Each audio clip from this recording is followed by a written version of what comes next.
Hey everyone, I'm here with Jeff Coda. He's in the Farrier Journal, and he interviewed the guy that you're about to hear on this podcast. So Mike Norris, he's been shooting horses for over 30 years.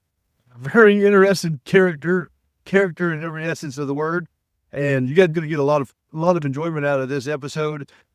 He's got a lot of opinions, and he's not afraid to share them. So thank you guys very much for watching. We're cleared for takeoffs. Hello. Welcome. Thank you. I've been waiting for this one for a long time. It's a pleasure to be here. It's always a pleasure to be down here. Yeah, well, it's a pleasure to have you. Yeah. So, Mike Norris. So, where are you from? Originally, all over the place.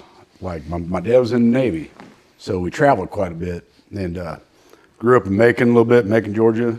Grew up in Pennsylvania, Mountaintop, Fresno, California, Michigan. I did not know that. Yeah, and then come back to Kansas City, and he traveled around and built car plants. Huh. And so I got to visit a lot of America as a kid. Got to see a lot of neat things. But Kansas City's been your home for a while, huh? Yeah, but Lee Summit. We got back there I was in 5th grade. Okay. Is when I got back to Lee Summit. And that's been kind of where you've been since. Pretty much. And then I graduated and moved down to Pleasant Hill, Missouri, and then met my wife and whatever, and we ended up buying a farm down in Garden City. So I've been at Garden City for the last 20 years now. Wow. So it's gone fast. Yeah. For everything it's done, but it's been fun. So, well, you became a horseshoer in 1992. I think 2. Yeah. I think I was in your 2nd class. Yeah. So I started school. Well, my first class was January of 92, and then you were probably coming in sometime March or April of 92. Does that sound right? Or would it be even a little later that year? No, because there was still snow on the ground, so. Okay. Maybe I was I wasn't in your first one, because that very first class, you had a kid laying in there that was sleeping on his book. And then you guys had a big tussle, and like we were all tired. Everybody was nervous, whatever. And I grabbed him and threw him out. Yeah, and you threw him out, and everybody perked up real good, and we were like, oh, this could be something, so. Well, that was the plan, right? Yeah. But, we didn't know that for a while, but that's how shoeing school started for me. Right. And that was something. Yeah. So, I had a guy that was in the last class just show up and pretend like he's going to be sleeping in class, and I just grabbed him and threw him out of class first day. Right. See, I was 23 years old. Yeah. And so I needed to have some authority, I guess. Right. And so that was an I think that class we had that girl in there she was a pretty lady, but always had her nails done, and she was a lawyer and was proving to her husband that she could get through shoeing school. Huh. And I don't remember that girl's name, but I'd sharpen her knives for her all the time. She'd be like, you sharpen my knife, and okay, whatever. Heck, I was single and Mac on about anything. And, I was like, well, maybe this will work out, but it never did. But yeah, that was sure the game plan, I'm sure, So how old are you? 53 now. Okay, so in 92, were you born in 71? 71. Okay. So I'd have been 19 or 20. Yeah. When I was at shoeing school, and you were pretty full of piss and vinegar, huh? I was, go back to like my mom and dad traveling around. I got to be feral a lot when I was a kid, right? And when my mom and dad, when I was 15, they packed up, and moved to Egypt. Oh. And left me at home. And so. Did they invite you? No. There was no invite, no nothing. Now your dad was out of the military now. He was out of the military building all these car plants, and so that they invited him over there to Egypt, build Egypt's only car plant. I'll be there. And so my dad went, and then he was sending back pictures and a lot of cool things. My mom was missing him, and but she had these snot-nosed rug nuts running around that she had to take care of, and so I ended up moving in with a friend of mine till I was 16. Oh man! And so that she loaded up and went on over to Egypt. And when I turned 16, got a car and could drive, then you were on your own. Freedom hit, And when the Egypt gig rolled over, I think they come back to Michigan for a little bit and then went to China. And when we went to China, they'd bought a house down in Holden, Missouri. And I was a young, spry 18-year-old and 18 or 19. So I moved in down there to watch their house for them. And so 15 to 19, I was pretty. Wow. I didn't have a lot of authority in my life. But you, the way the way you were before that was pretty rough, wasn't it? As a youth, yeah, I spent a lot of time in detention. I spent a lot of time in.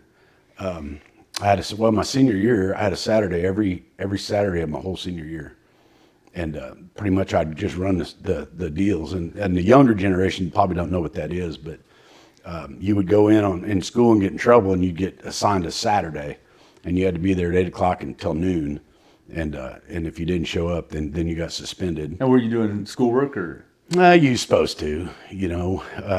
I was there so much. One of the teachers, he started letting me run a card game in there, so we would play poker and just have a good time doing whatever, you know. And so, we weren't bad kids, but we were just wild, and we didn't have a lot of. I didn't have a lot of authority, and so I don't ever look down on my mom and dad for that, because I think it was really neat. They got to go see the world and do some cool things. Sure. But on the flip side of the coin, you know, I learned how to cook, I learned how to iron, I learned how to sew, I learned how to do a lot of things for me, and so I was pretty thankful for that. You know? Yeah. And I mean, it wasn't like I was upset at them. I mean, I had parties, and we figured out if we charged money for $5 a car, you know, we could make a couple $100 on a weekend, and it was. A couple times sheriff come up, broke it up, you know, whatever, but they never, back in them days, like these young kids don't understand like how good we had it back in them days. Yeah, you know, I'm very thankful I didn't grow up with social media.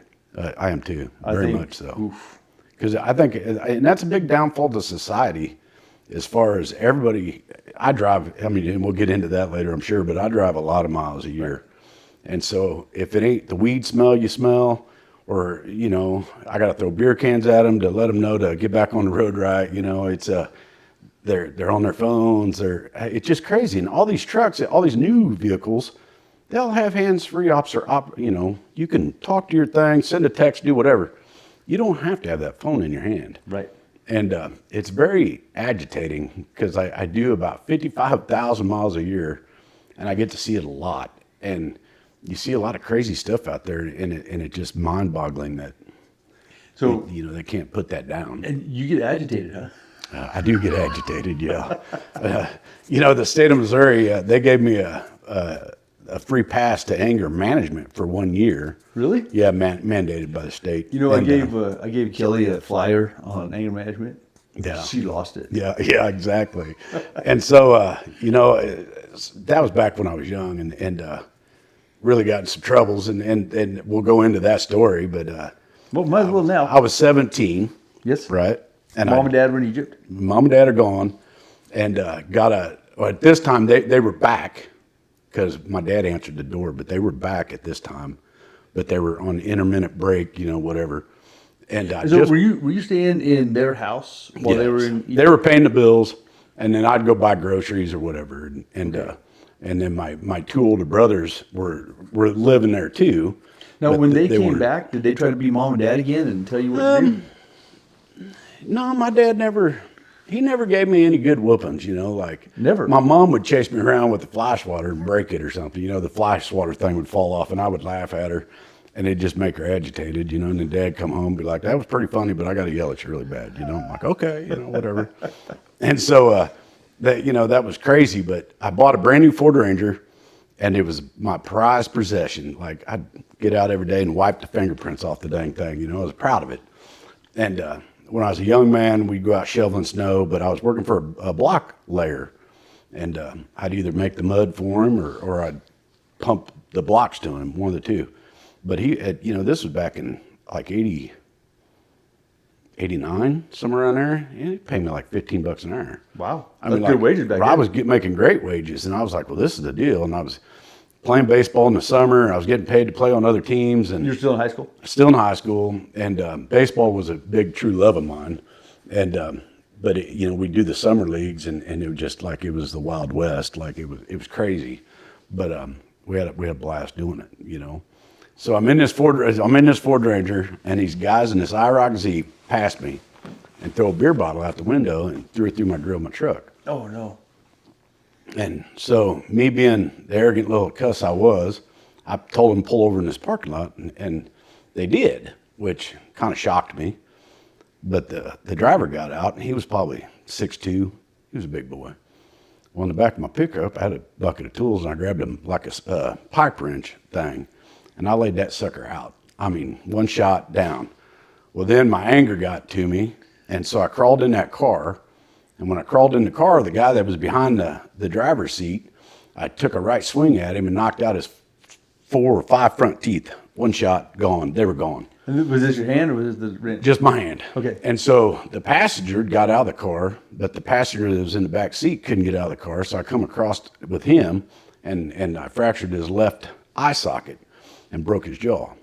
And so when I finally crawled out the passenger side of the car, I went through the car. I was trying to catch the passenger. I finally got a hold of him, and I gave him a pretty good whooping too, because at that time I was really revved up. And so I get these guys beat down, and I couldn't leave it at that because they'd hurt my truck. So I took that wrench and I knocked out their back glass, and I knocked off a mirror, and I think I cracked their windshield too. I can't remember what all I did to that car, but I did a lot to it. And I picked that big guy up, and I said, "My name is Mikey effing Norris." I said, "Don't you?" But you didn't say effing, right? I did not You're say saying effing. effing for my benefit. Right, I did that for you. Yeah. But I said, "That's my name," and I said, "Don't you ever forget it." And I threw him back on the ground, and about 2 weeks later, we're sitting at the house and heard a knock on the door, And my dad answered it, and this detective, Lee Summit Police Department, says, "Mikey effing Norris live here." And my dad says, "What's this about?" And I said, "Well, I reckon that fight." And he said, "Well, I thought it was nothing." I said, "It was nothing." I said, "But I might have done a little bit of damage, like I done some damage." So, whatever. I get hauled in, and there's 4 guys sitting there that ID'd me, said I was the guy.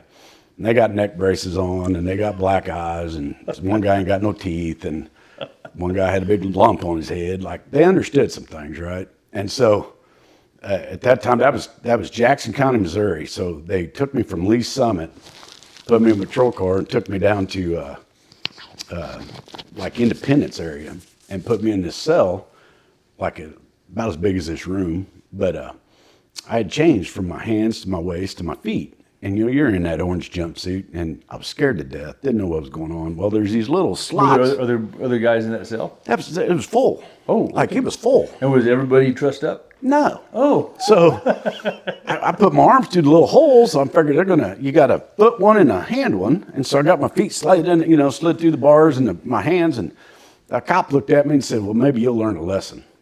Whoa. And walked off. So I skimpied on over to a seat. And this big old black guy says, "Man, I don't know what you done, but they don't put anybody in here in chains." And so the whole group got up and went to the other end of the room. And I was like, "Well, this is great. Like, ain't nobody going to mess with me now." And so I got arraigned and got a court date, whatever. And the judge says, he says, "What happened?" I said, "Well, they agitated me." I never said I got mad. I just said I got agitated. And I explained my side of the story. And that cop says, "Well," he goes, "here's 4 guys that are beat up pretty bad. And you're telling me you ain't got a scratch on you, and you're some Barney fat ass, And I said, "Well, no, it wasn't that. I was just agitated, And these guys, they asked for it, but they didn't think I'd finish it, I guess. Whatever." And so I got sentenced to 4 years probation, 4,000 hours of community service. Wow. And a year of anger management.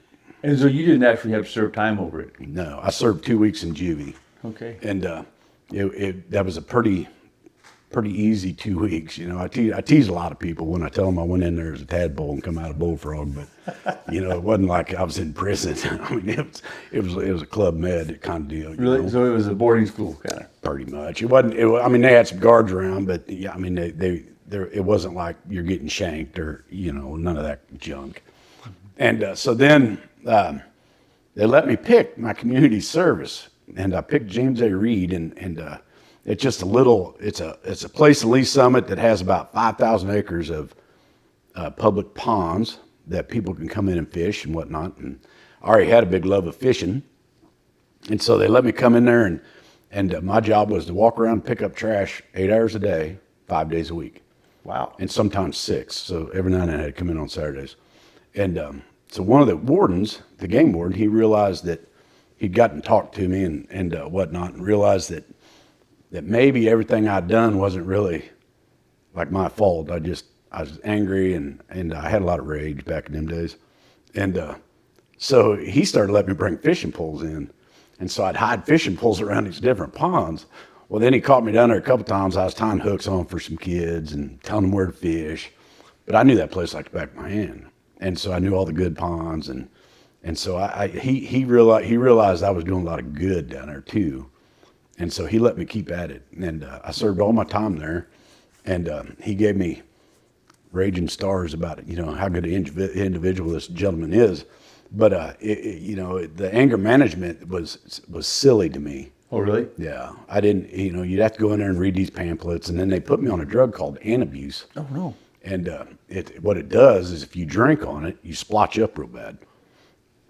Well, then every week when you went to your parole officer, if you had splotches on you, they knew you'd been drinking. So did you have to take it? Yeah, I had to. Was it injected or? No, it was a pill. But they'd watch you take it. But they'd watch you take it every week, Well, to this day, like if I bust into the whiskey or drink certain types of beers or whatever, I'll get real splotchy.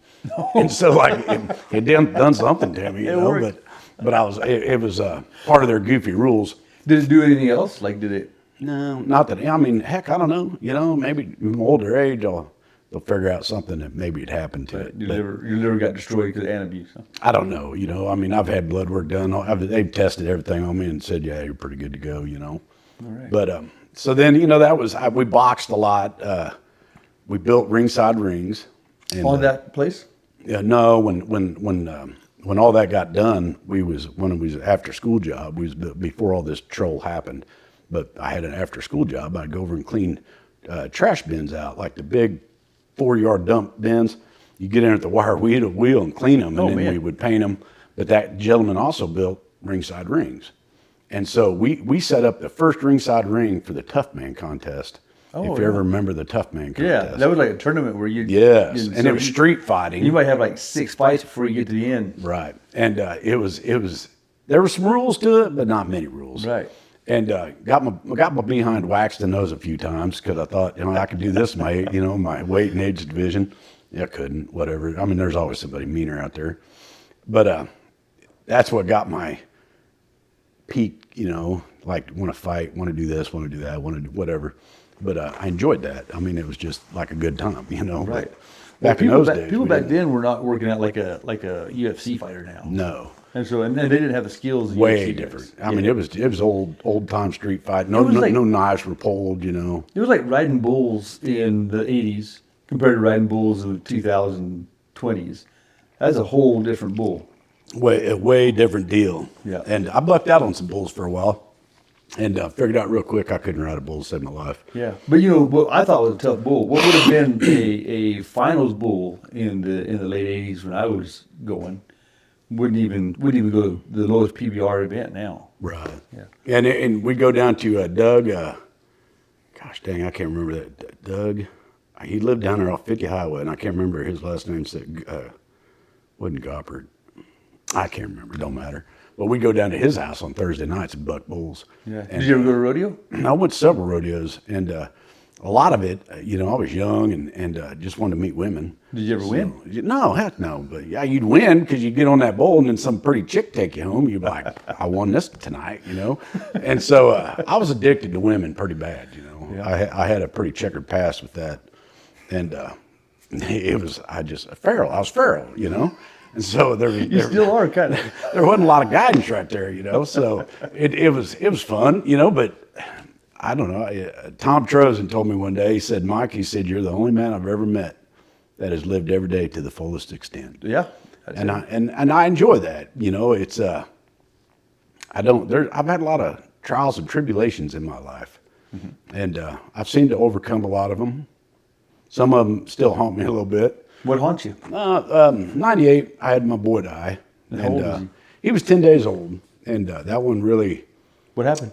He had pulmonary artesian. He had a bad heart, so he had 2 left ventricles, and he just like my wife got the flu while she was pregnant, and they think that's what caused a lot of the problem. Did they put her on any medicine? No, Okay. no. He just born. He had blue lips, and I mean he was healthy, but as far as looked healthy, but he wasn't. And they scooped him up, took him out of that room, and said they're bringing over life flight. to rush him to Children's Mercy. Oh my! And so here's my wife just gave birth, and I was like, babe, I got to go. Was that your first kid? No, that was our second. Okay. And so I bounced over there and stayed with him, and then they finally got her patched up like 3 days, got her over there. And the Ronald McDonald House and all that. Yeah, it was a few days before they got her over there. And Ronald McDonald House, we stayed there in that at Children's Mercy, and what a blessing that is. I mean, you can stay right there on the place. That's a really, really good charity. Right. And so it was very good, but I went down a rabbit hole and just tailwind, and couldn't recover. Chrissy was depressed. I was depressed. And then I had all this anger in me. I couldn't overcome it. Right. Oh yeah. And, so what were you? You were just angry at the world? Angry? I was angry at everybody. Me and God had a big falling out right then. Were you a Christian before? Yeah. I got baptized when I was 13. Were you going to church? I was going to a Baptist church every Sunday. Brother Ben was our pastor, and Brother Ben was a terrific individual, but he got me over that hump, and he's actually the one that kind of saved me, And we was out fishing one day, and he said, Mike, what'd you ask God to do? And I said, well, I asked him to do the right thing. And he just cast his rod, and he was like, and you're mad at that. And I was like, man, I'm getting ready to go to hell. Someone killed this preacher. Oh, yeah? And I just started crying, and I realized that sometimes you'll ask God for things, and you don't always understand the answer. Right. Oh, yeah. And then it took me a little while to let that sink in, that he did do the correct thing, by no means. But I've never questioned him since then. So you're still a believer, still a Christian? Still very much. I don't go to church much, but I'm one of the most godliest people as far as I respect and understand a lot more of that now than I did back as a kid. Sure. And I meet a lot of Christians. I meet a lot of people that say they're Christians. They're not very good Christians, Right. And you get to know me well. I'll give you my shirt off my back. I mean, I'm that type of guy. I don't have any animosity towards anybody. I mean, I want people to live their life, do their thing, but I don't want. There's only one person that could judge me, and me and him will have this discussion when I go meet him. But hopefully he understands some of the things I did do and got overcome, and whatnot. But it took a while to get over that. I'll bet. That one hurt. And how old was your daughter whenever your son was born? Mackenzie was 2. 2, okay. Yeah. So she didn't suffer too bad. She didn't, she kind of knew that she had a brother, but she was young enough that she didn't really understand a bunch, right? And mom was having a hard go, and I climbed down a rabbit hole, and I was iron working at the time, shoeing horses on the side, and I was about 185 foot up in the air one day, and I was sitting there on a beam, and I told my buddy, I said, I think I'm going to just make a right turn right here, Clyde, and call it a day. Wow. And he says, Mike, what are you doing? I said, dude, I'm not doing well. And so, his help was to lay out a big old line of cocaine for me and hand that to me. And so I hit that. You're 185 feet in the air doing cocaine? Yeah. And I took off like a rocket. And had you done cocaine before? Never done a drug in my life. Took some speed here and there, But so your first time to do cocaine was 185 feet in the air on a welding lens. Yeah. And then I spun, boy. And I mean spun. And we set a bunch of iron that day, crawled off that iron as fast as we could, got in his truck, and went to the dope dealer's house. Oh, really? And it turned into a $600 and $700 a week habit. And I mean, just for how long? Oh gosh, 6 months. I was on it hard 6 months. What did Christy know? She figured it out, and she knew I was running kind of wild. And she said, "You know what, babe? You got 2 choices." She says, "You can come home, get me pregnant again, or you can come home, pack your crap, and leave. Your choice is pretty simple." And so I said, "Well, that makes sense." And I flushed a bunch down the toilet, got her pregnant, and Shelby was born 9 months later. 9 months later. So you quit that moment? Quit. Never touched it again until we got to Jamaica. And that's when it made a big left turn, And so and so this happened in 98, 99? That was in 98, 99. And when did you go to Jamaica? And then, 99. So 98, that Colton died. 99 of February, I fell off a building 22 feet, shattered my whole left side. And were you sober? Sober as church mouse. Okay, so you were. That wasn't a misstep from cocaine. Nothing like that. And the operator actually pulled a 20. It was it wasn't 27,000, maybe 20,000 diagonal piece of iron over the top of me and my other connector ski, and both of us went to the hole. And Ski got a bad compound fractured, crippled him pretty much for life. I broke my pelvis 4 spots, broke my hip, shattered my left side. Is that where you got the knee replaced? That's why my knee got replaced. The only concrete on the whole dang job, and I found it. And, and it's weird because you get back talking to God and things like that. I was coming in upside down. And I remember looking and going, damn, that beam's not right. Like, I'm upside down. And so 22 feet's not a long ways. This is a long ways. But when you're going down that fast and you realize that, they said right at the end, it was like somebody reached out and turned me a half turn, and I landed on my left side.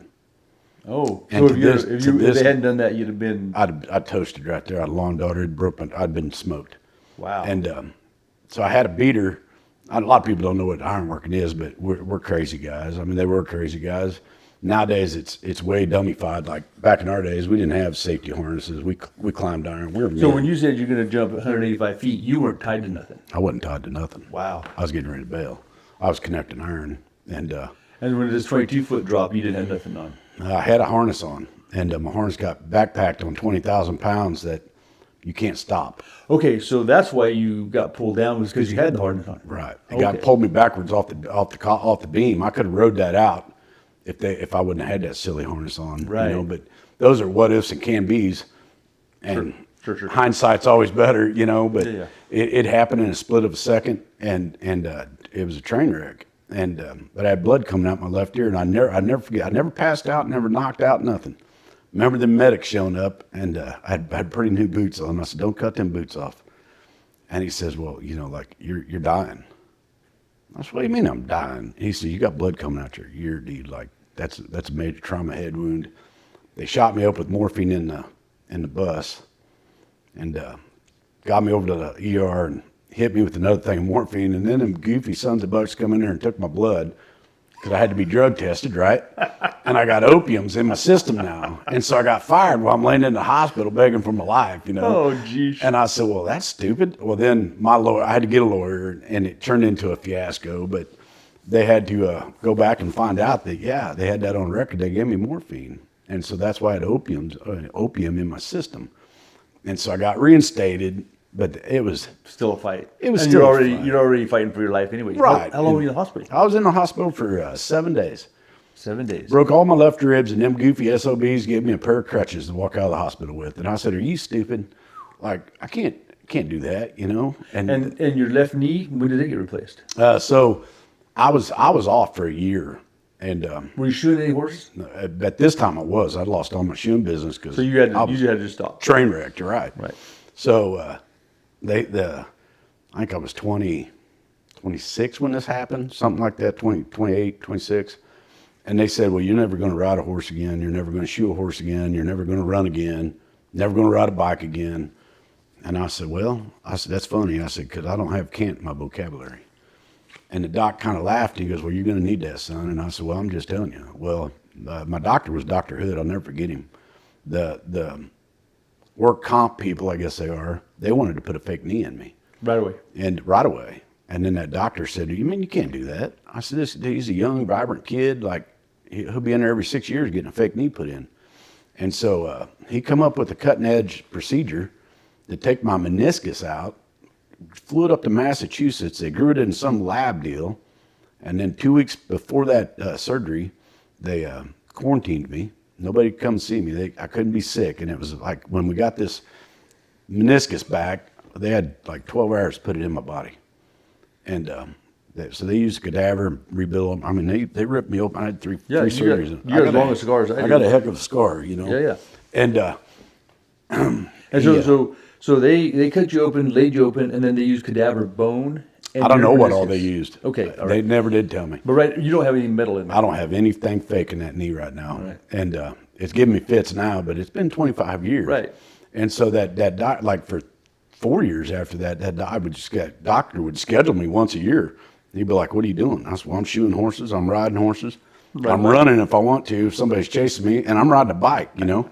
And he was like, "It's amazing, blah, blah, blah." Well, I got so serious into bicycling. Right, I was I riding remember that. 4,000 miles a year on my bike. I remember that. And like you were serious about that. yeah, I was 182 pounds, and I was a beast, you know, and that, you know, even that whole saga of my life was crazy. We were, You were taking steroids, weren't you? yeah, I was taking about everything under the sun. Yeah, B12, steroids, whatever. I was trying to race against 18-year-old kids, and they had a lot more injury than I had, you know. But Their body's making more testosterone. right. And I was trying to catch up, but I was a bull, and my team knew it. You know, I rode for a team called Show and they would put me out there in front, and they'd say, "Just wreck everybody. You don't need to finish this race. We'll have the champs back here do that for you, you know. But you're on the team." And so it was crazy. And we'd go out to Colorado, and we'd stay out there 10 days. Wow. Ride the mountains. You come back here to Flatland, and man, you could sure pump some wattage off your wheels, you know. Yeah. Kyle Skinner. You remember Kyle? Yep. He was riding with us all the time, and he was even a bigger beast than I was. Yeah, he was a fit guy. Oh, mine. That guy could ride a bike. Yeah, he's still around. Still shoeing? Yeah, he's still shoeing. Keeps to himself, real quiet. Yeah, I hadn't seen him for ages. Yeah, Bob McCready. I don't know if you ever met that veterinarian, but it was Bob, Kyle, and I, and three amigos, and we rode all over everywhere. We went down to Wichita Falls, rode in hotter than hell. That's 103 miles. And summertime in Texas? Yeah, did that right at 5 hours on a bicycle. Wow. And I think Kyle did that in like 4 hours, 20 minutes or something like that. Like he was screaming. And I mean, you just can't imagine how, you know, the good times. Good story on that is we're in Colorado at Idaho Springs. You know where Idaho Springs is. And we parked down there, and we're going to ride Mount Evans. That takes you up to 14.7. And so were you doing this just for fun, or was it a race? We had, the next day we had the Copper Triangle. We were either doing the Copper Triangle the next day, or we were doing the Triple Bypass. I can't remember. But it was just an organized big ride. And we rode that mountain. And I'm on a big old pace out in front of everybody. And you got one earbud in, you got one earbud out, and you're trying to listen to your team back there. And I mean, I'm cranking it off, and I'm like, man, this is going to be great. Like, I'm fit, and I'm feeling really good. And this guy comes out and grabs me. He says, "I need your help. I need your help." And I said, "What's wrong with you?" And he was like, "This lady's going to commit suicide." And I'm like, so? Like, I'm in the middle of something. Bob's screaming at me, "Don't do it, Mike, don't do it." And I get off my bike, and, you know, you got them funny shoes on. So I click on over to the rocks, and here's this poor girl sitting up there sobbing, got a rope around her neck. Oh, my gosh. And I said, "Well, jump. Like, jump off the rock. Like, you're wasting everybody's day. We're all out here enjoying our lives, doing our things, and you're over here like, this is what you're doing." I said, "So if you're going to do it, do it." And boy, she started talking to me, and I climbed up that rock and pulled that lady down off that rock. Wow. And about that time, paramedics showed up, and I've emailed her back and forth a little bit, and she's doing fairly well. I'll be dang. She was into drugs and lost her kid and making poor choices. So Nobody had ever called her out on it. Right, you kind of challenged it, huh? And I said, if she'd have jumped, you're going to get up there and cut the rope, or? No, I was probably just going to get back on my bike and go back to riding, you know, be like, I need to exit this situation, you know. But yeah, it was, you know, it's just crazy that God will put you in spots like that. Yeah. And then give you the words to say, the right words. Right, because that wouldn't be my first. I don't think it should have been my first words, but I read it. One thing I've been blessed with in my life is I can read people pretty good. And I read that situation really quick. And it seemed to me she was just looking for some attention. And we had a pretty deep talk, and told her about some of the trials I'd had in my life and losing a boy and things like this. So you even had a story right along her line. Right. And I said, for you, you can get off all this stupid junk and get your kid back. I can't go get my kid back. So she didn't lose her kid from dying. She lost her kid from being a freaking druggie, you know. Yeah. And so that hit home for her pretty good, and you know, worked out. I mean, it worked out. And so we got up, we made the mountain, made the summit, and we got up there, and it was snowing. We went through a thunderstorm, sleet, snow, sleet, snow again. And then the game warden or park patrol or whoever he was, he come up there and said, boys, you got to get off this mountain. Like, we got a storm coming. And like, we're all whooped, you know. We're like, hey, man, we ain't pros. And so you didn't have a team car. No. Well, we did down at the very bottom at the base of But the you didn't mountain. have a team car follow. No. So my brother was getting a high altitude sickness. And so we were up there and we're stealing all the papers that were up there and we're shoving them in our skins because we were cold, right? And so we started back down that mountain and we're humping. And I think at 53 miles an hour, I lost my rear tire, blew it. And so my bike started to death wobble, and I'm like, well, this is going to suck, you know, like this is going to suck. But I kept her upright. No, just so I know, is this a dirt trail or is this? It's on pavement. Okay, so there's a road. Yeah, we're on the road, and we're doing like 50, 52 mile an hour coming down that sunbuck. And so I told my brother, I said, keep rolling. I said, you know, we carried tubes and stuff with us. I said, you keep rolling. I'll meet you down at the base. Ain't no big deal. If not, come back up and get me. Well, I was cold, and I was trying to do it fast, and I popped my new tube. And so now I'm just screwed. I only had one tube on me. So I'm laying up underneath a pine tree, and this lady stops and says, sweetheart, you need a ride? And I'm like, are you gonna like take me or something? You know, like, I was scared. You know, like she didn't look like the nicest lady. Was she your size? Like No, she was a big gal. I was like, what, so she wouldn't fit in your skin. Huh? no, like she was a big gal, and I was like, man, I said, I'll take it. Come on, Lord, don't kill me today, you know. And so she took me back down the mountain, and all my buddies were down there drinking a beer, and I was like, well, I'm glad you guys was going to come back and get me, you know. So they wouldn't even come back for you? No, they was, but they, you know, after they had a beer or two, you know. And we stayed down. We were staying in Keystone, and we went down to Silver Springs that night. And my legs were blowed up from that ride, and so I grabbed a 6-pack of beer and just walked off in that river and stood about waist deep and tied them beers were to one of them rings and just had a piece of string, and I was fly fishing. And Bob McGrady said, "What are you doing?" But you weren't in waders. You were letting you're letting your legs get. Let my legs get some ice cold water. Yep. And the next day, everybody that rode that ride was cramping up something fierce, and I wasn't. And Bob's like, "Well, I think you did something correct yesterday." And I said, "Yeah, it sucked, but I stayed in that water for like an hour and a half." Yeah. And it was cold water, Yep. you know. So at that time, I remember you coming here hunting, and you were fit as can be, but you were also willing to do whatever chemical you had to achieve that. So now, here we are, you're over 50, and you're not doing any chemicals. Like, you don't take... I'll take anything. Yeah, but you had a lot of years of Aleve or Tylenol or ibuprofen or whatever, right? Aleve, yeah, I took 15 years, 4 of them a day, pretty much, and 2 in the morning, 2 in the evening. And every now and then I'd skip Sunday, you know, give a day off. But my body hurt so bad from the fall. Shoeing horses. Pushing it on, you know, so we'll back up a little bit. When I fell, I got all healed up, and my wife says, "You're going to go back to iron working." And at this time, I'd lost all my shoeing business. I didn't have nothing. And I said, "Well, I'm going to have to go back to iron for a little while, babe." I said, like, we don't have no money. You know, I mean, we weren't, by no means were we rich back then. What was Chrissy doing? She was, she actually worked at H&R Block. And then when Colton died and Shelby was born, she said, "Babe, I'm going to stay at home, be at home mom." And at that time in your life, you can't fight that. And so I said, "Absolutely, I'll make it happen." You know. And so I went back to iron, and I'd work from 7 in the morning till 3:30 at afternoon. Get off of that, and I'd shoot horses till 10 o'clock at night. And then Saturday and Sunday'd come, and I'd shoot 12 hours a day both days. That's how I lived in Colorado.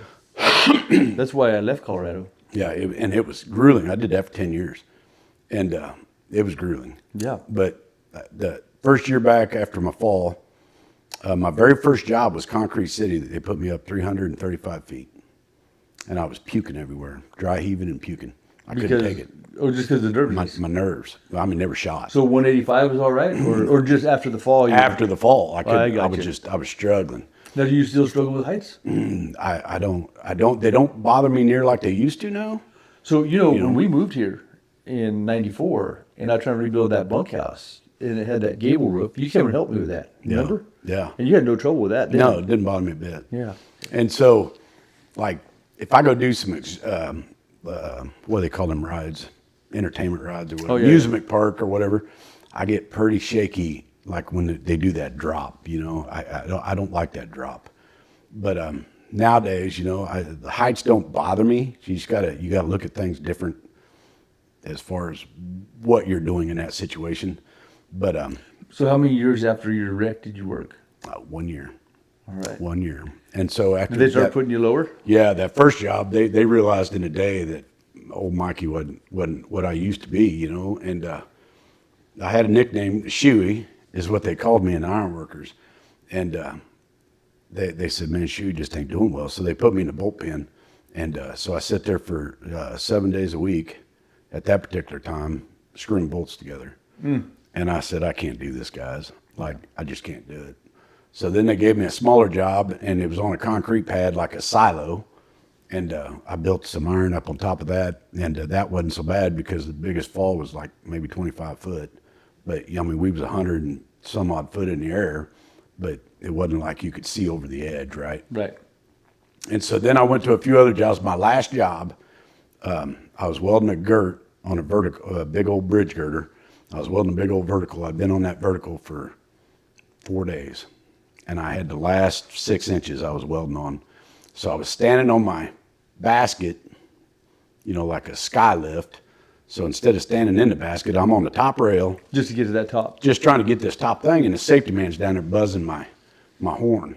And this is where my attitude is not always the best. And so I turned around, I put my hood up, and he says, get back in that basket, or you're going to get a citation.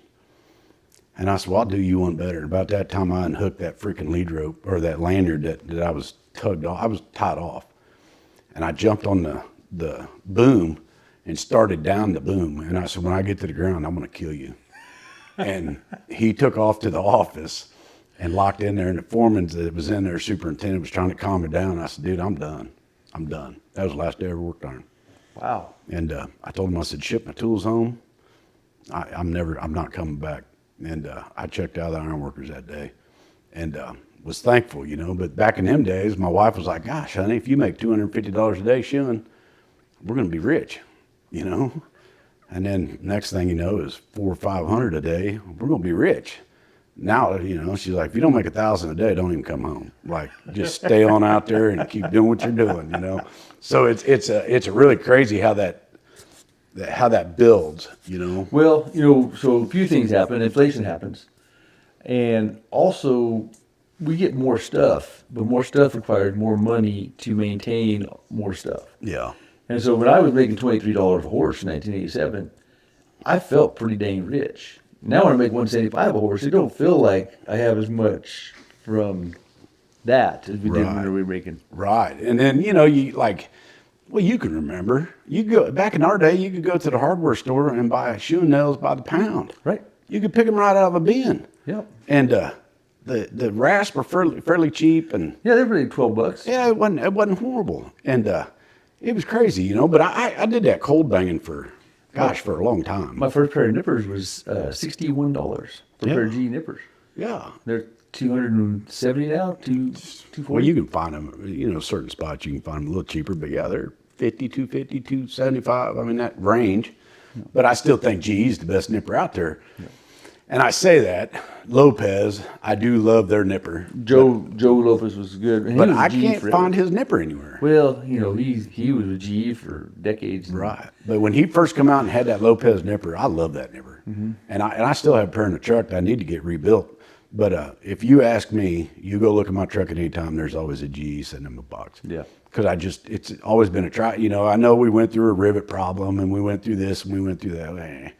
And I tell people all the time, well, go get you a pair of diamond nippers and see how much you love those, because you're not going to like that. No. And, I'm a bull when it comes to some of this stuff. It took me a long time to realize, like, a good tool.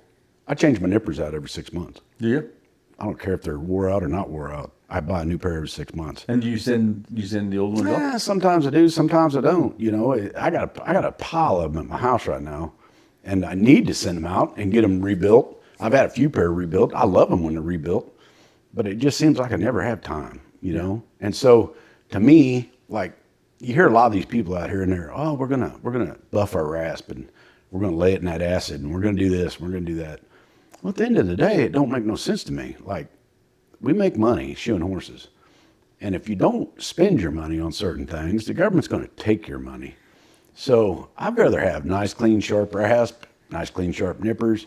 You know, I think I have the same pair of pull-offs, though, that I've had since I started shoeing school. You know, Yeah. I mean, Those will last. it's weird what you'll give away and not, you know, you'll be like, that'll be all right. Well, no. Well, still, your most expensive tool is your rasp. Right, and I burn a rasp every week, 2 rasp. Oh yeah, I figured it'd be more than that. Yeah, every Okay, week. well let's talk about that. What kind of horses do you shoot? All right, so I've been a partner with American Farrier Journal for decades. They've been a great asset to our industry, and this particular episode is being brought to you by Farrier Journal. And Jeff Coda, their editor, is going to tell us why. American Farrier's Journal is the industry's leading resource for evidence-based hoof care practices and professional development. You can learn more at AmericanFarriers.com. All right, and you can also learn more if you go to their summit. We're going to be in Covington next year. Yes, sir. Thanks, Jeff. Thank you. I shoe mainly Arabians and what people call hightail, but I call them show ring, center ring horses. But you've done the 5-gated and all the packages and all So that. I shot. A lot of people don't know this. I was on the World Cup. I shot for the World Cup, the Saddlebred World Cup. Did that. Worked for William Woods, and worked for them I think 6 years. And Bill McDonald was in there. Heck, he shot there for 15 or 20. Is that guy still alive? I literally called Bill the other day. Had a neo knocker come down to my house, Oh yeah, he knew a lot about and shooting these I things. called him and I said, "Hey, Bill," I said, "You want to come over and help me shoot this horse?" All he did was sit in a chair and tell me yay or nay. You know, he helped me, I guess, but it was yay or nay, you know. But the knowledge that man carries around in his head is pretty phenomenal. Yeah. And so we actually got that owner showed up, and my daughter trains horses. And so the owner shows up with that horse, and I said, man, his feet was train wreck. Like, they're way out of balance. And I'm not a fan of throwing these feet out of balance. You know, I'd rather put a shin pad in somewhere or something like that, do a mechanical versus Trim it. doing it in a trim, right? And so I've noticed in my miserable years of shoeing that when you trim a foot out of balance, then your foot starts growing funny, or you don't get the growth that you should get in a 6-week roll, or there's a lot of problems start occurring. Right. And so I took this horse back to balance, and me and Bill really dialed that in and put him in a goofy shoe. And that lady showed up and had tears in her eyes. She was like, first time I've ever owned that horse that's not hit his knee. Wow. And I said, well, I called Bill and I said, he's like the best in the West when it comes to that. But I said, you know, all he did was like, well, that'll probably work, you know? So, and Bill's funny that way. When I was a young farrier, I asked him, I said, will you come and help me look at a horse, a saddlebred horse? And he said, well, sure. Well, I thought we were going to take my truck. He didn't. No, we got there. He said, get him his truck. So we took his truck to the appointment. He shot the horse. He said, you see what I done there? No. Like, can you explain that? You'll figure it out. Oh man. That was his advice to me. And I thanked him for that. You know, I cussed him that day, but later on down the road, I really thanked him for that because he made me learn. And so you figure out some things and you're like, okay, I see what you've done here. And you realize you can manipulate a little bit of how that flight pattern works. Me and you have talked about this a lot. Yeah. But in my world, if you're putting a toe weight on a foot and an even weight on a foot, you're changing the biomechanics, how that horse is moving. But in my world, I only have to worry about one thing. If the goofy little rider can get the left or right lead, and if it trots square, that's our job. That's it. And keeping them sound somewhat. You wouldn't believe the amount of vet work that a lot of my horses get, as far as they're always working on their stifles or their So a lot of hocks. injections. A lot of injections. And it's it's astonishing what they'll spend a year on that. But you also got to look at that as they're a high-paid athlete, that horse is. You know, my average horse is $200,000 horse I work on. That's amazing. And like Which I is do one of the live reasons over you it. travel so far. Right. Because they're not in every neighborhood. No, and everybody gives me a lot of grief about that. But you know, at the end of the day, you look at some of that, and if you look at a normal farrier, he will drive 3 hours a day, Probably. going from customer to customer. Right. And so I'll get up and drive 3 hours first, and then the 3 hours coming home is dead time. But I've never ever felt like I'm getting punished sitting behind that wheel. Right. Now, the older I'm getting, my knee, like when I showed up here, Yeah, you got out of there like I'm an old crippled. horseshoer. I'm crippled, and you know, you got to get moved around a little bit.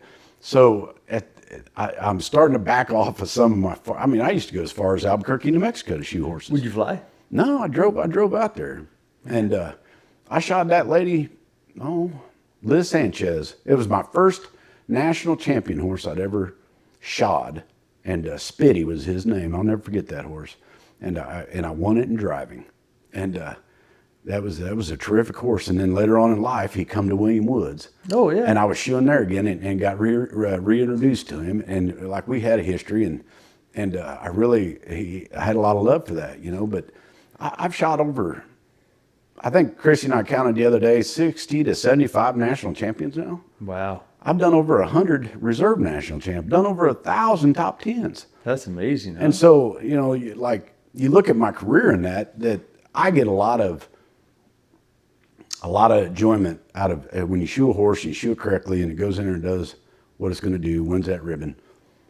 I'm just a pawn in the fight, Yep. right? I mean, you got trainers, you got vets. I mean, and you got judges got to line up with. I mean, it's so political and complicated. It's unreal.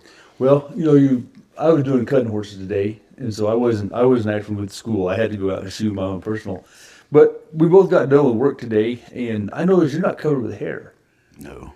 And if you look at mine, Yeah, you can see the hair sitting on your shoulders. I don't have any. I know. And my hat, you know, this time of year, Yeah, I this don't, time it I don't is have none of that. All my horses are shaved. right. I don't want to deal with that. So you're corporate horses, and my horses are wearing Western saddles. Yeah, I don't. That's what I learned a long time ago. Like when I did a bunch of the rodeo circuit, and I was working I was the secretary for the Missouri Ranch Rodeo Association, and I was on the team Rescue Riders, and we went around ranch rodeo. Had a blast doing that, and man, you'd show up to shoe a horse, and they'd be in knee deep mud, tied up to a fence. Well, owning a horseshoeing school is not as glamorous as many might. No, I see all the pictures, and I follow around on Facebook, and I'm like, man, that sucks. I'm 37 years in the industry. I got my fellowship, and I'm getting kicked down in the mud. Right. And so I realized that, man, I want to shoe in a spot that maybe has a fly spray system and a fan and a little gringo Mexican to sweep my stuff away when things get dirty. Like, it's pretty grand, you know? And so it's, I'm really thankful that I got, and I did get, not that I got pushed into it, but the Farrier, I ran into Frank Frigette. Oh, wow. And ran into him one day out shoeing. Is he still shooting? Yeah, still shoeing. Oh, and you want to talk about a guy who runs up and down the road. But either way, I ran into Frank, and he says, "You want to shoe them long-footed horses?" And I said, "I don't know." And then he said, "You'll shoe on concrete and under a cover every time." And it piqued my interest, you know. I was like, well, that might be all right, you know. And so I was pretty disgusted with what I was shoeing and how I was shoeing. And at that time, I was doing a bunch of cold banging. So you were really cowboy shooting. Yeah, I was. By definition. I'm sure I need to go back and hug a lot of horses, you know, and just say I'm sorry. But I seen that, and I was like, man, I'm going to take a stab at it. Well, then, you know, like, I'll never forget, Frank and I were up in Iowa. No. So you traveled with him then? Yeah, we were up in Nebraska. We were right outside of Omaha and right by Valley, Nebraska. And he gets this phone call from Jack McGill in Texas, and it says, "I got a shoe off, Frank. We're leaving for a show." And Frank said, "Load the truck." And it was maybe 11 o'clock in the morning on a Wednesday. I don't know what day it was, but a Wednesday, let's say. And we jumped in that truck and drove straight to Dallas, Texas, straight through. So 9 hours? Something like that. Yeah. Got down there late, tacked that shoe on, and he said, "I'll buy you a nice steak dinner and take you to a club." And took me to this trailer strip club thing that I never want to go back to again in my life. But I was there for the ride, you know. A trailer? It was horrible. Like, these chicks come out, and they was all about 450, and I told the first one I was gay, and I said, I'm not, you know. And Frank, he done ran off, and I don't know what he was doing, whatever. And when he come back out, I was sitting at the bar and had all the girls up or sitting around the bar. We were just drinking beer laughing. He's like, what in the heck is going on? I said, dude, they all think I'm gay. I said, I don't want no lap dance from none of these crazy things, you know? And he says, what? You know, and it just how I rolled sometimes, you know? And then we could jump back in the truck and drove straight back to Lincoln, Nebraska. Wow. Or Valley, Nebraska. And I was like, this is stupid. Like, I'm not going to do this by no means, you know? And so I started shoeing some Arabs. My wife was in the Arabs.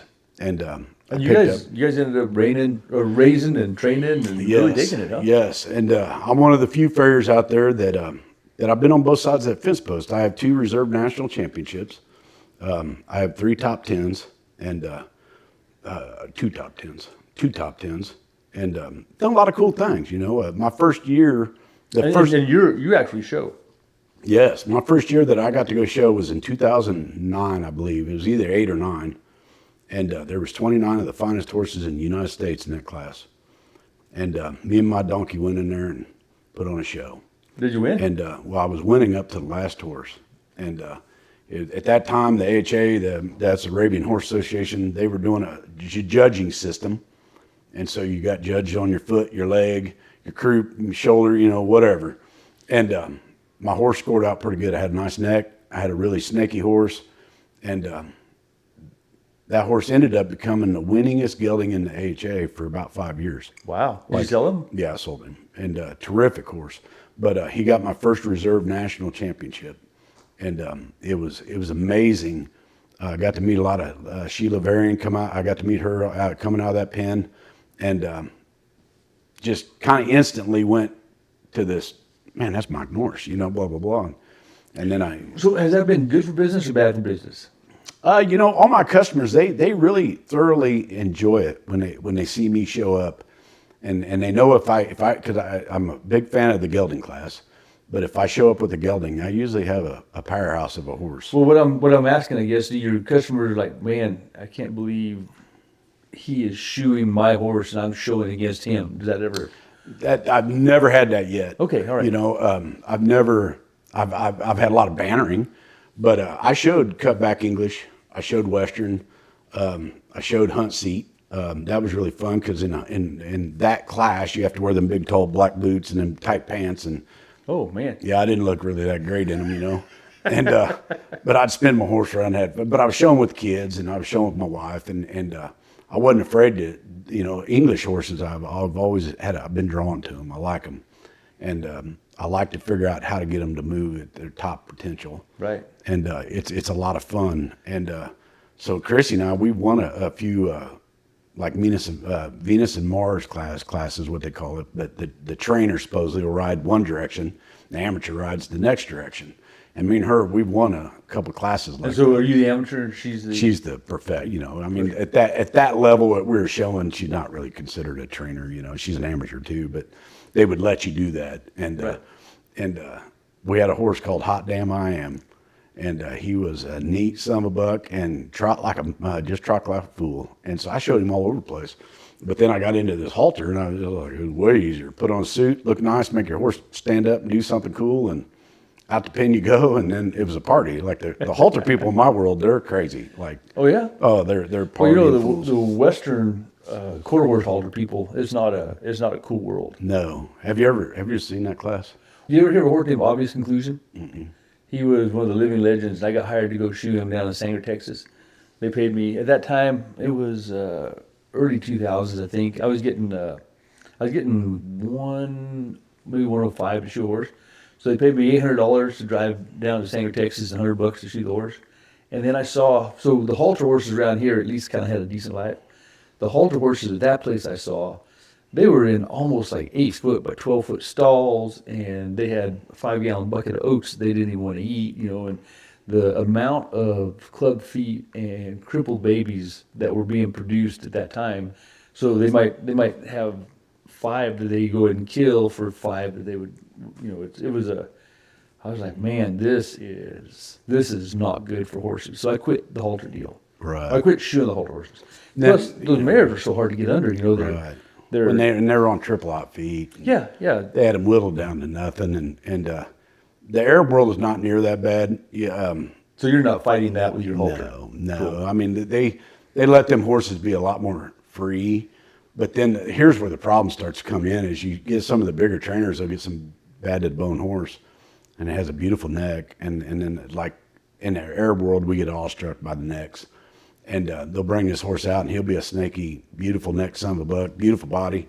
You look at his feet, and it looks like an S highway on 2-3 club feet. And you're like, don't breed that mare, or Right. don't, or stallion or whatever. But it's all about from the knee up, huh?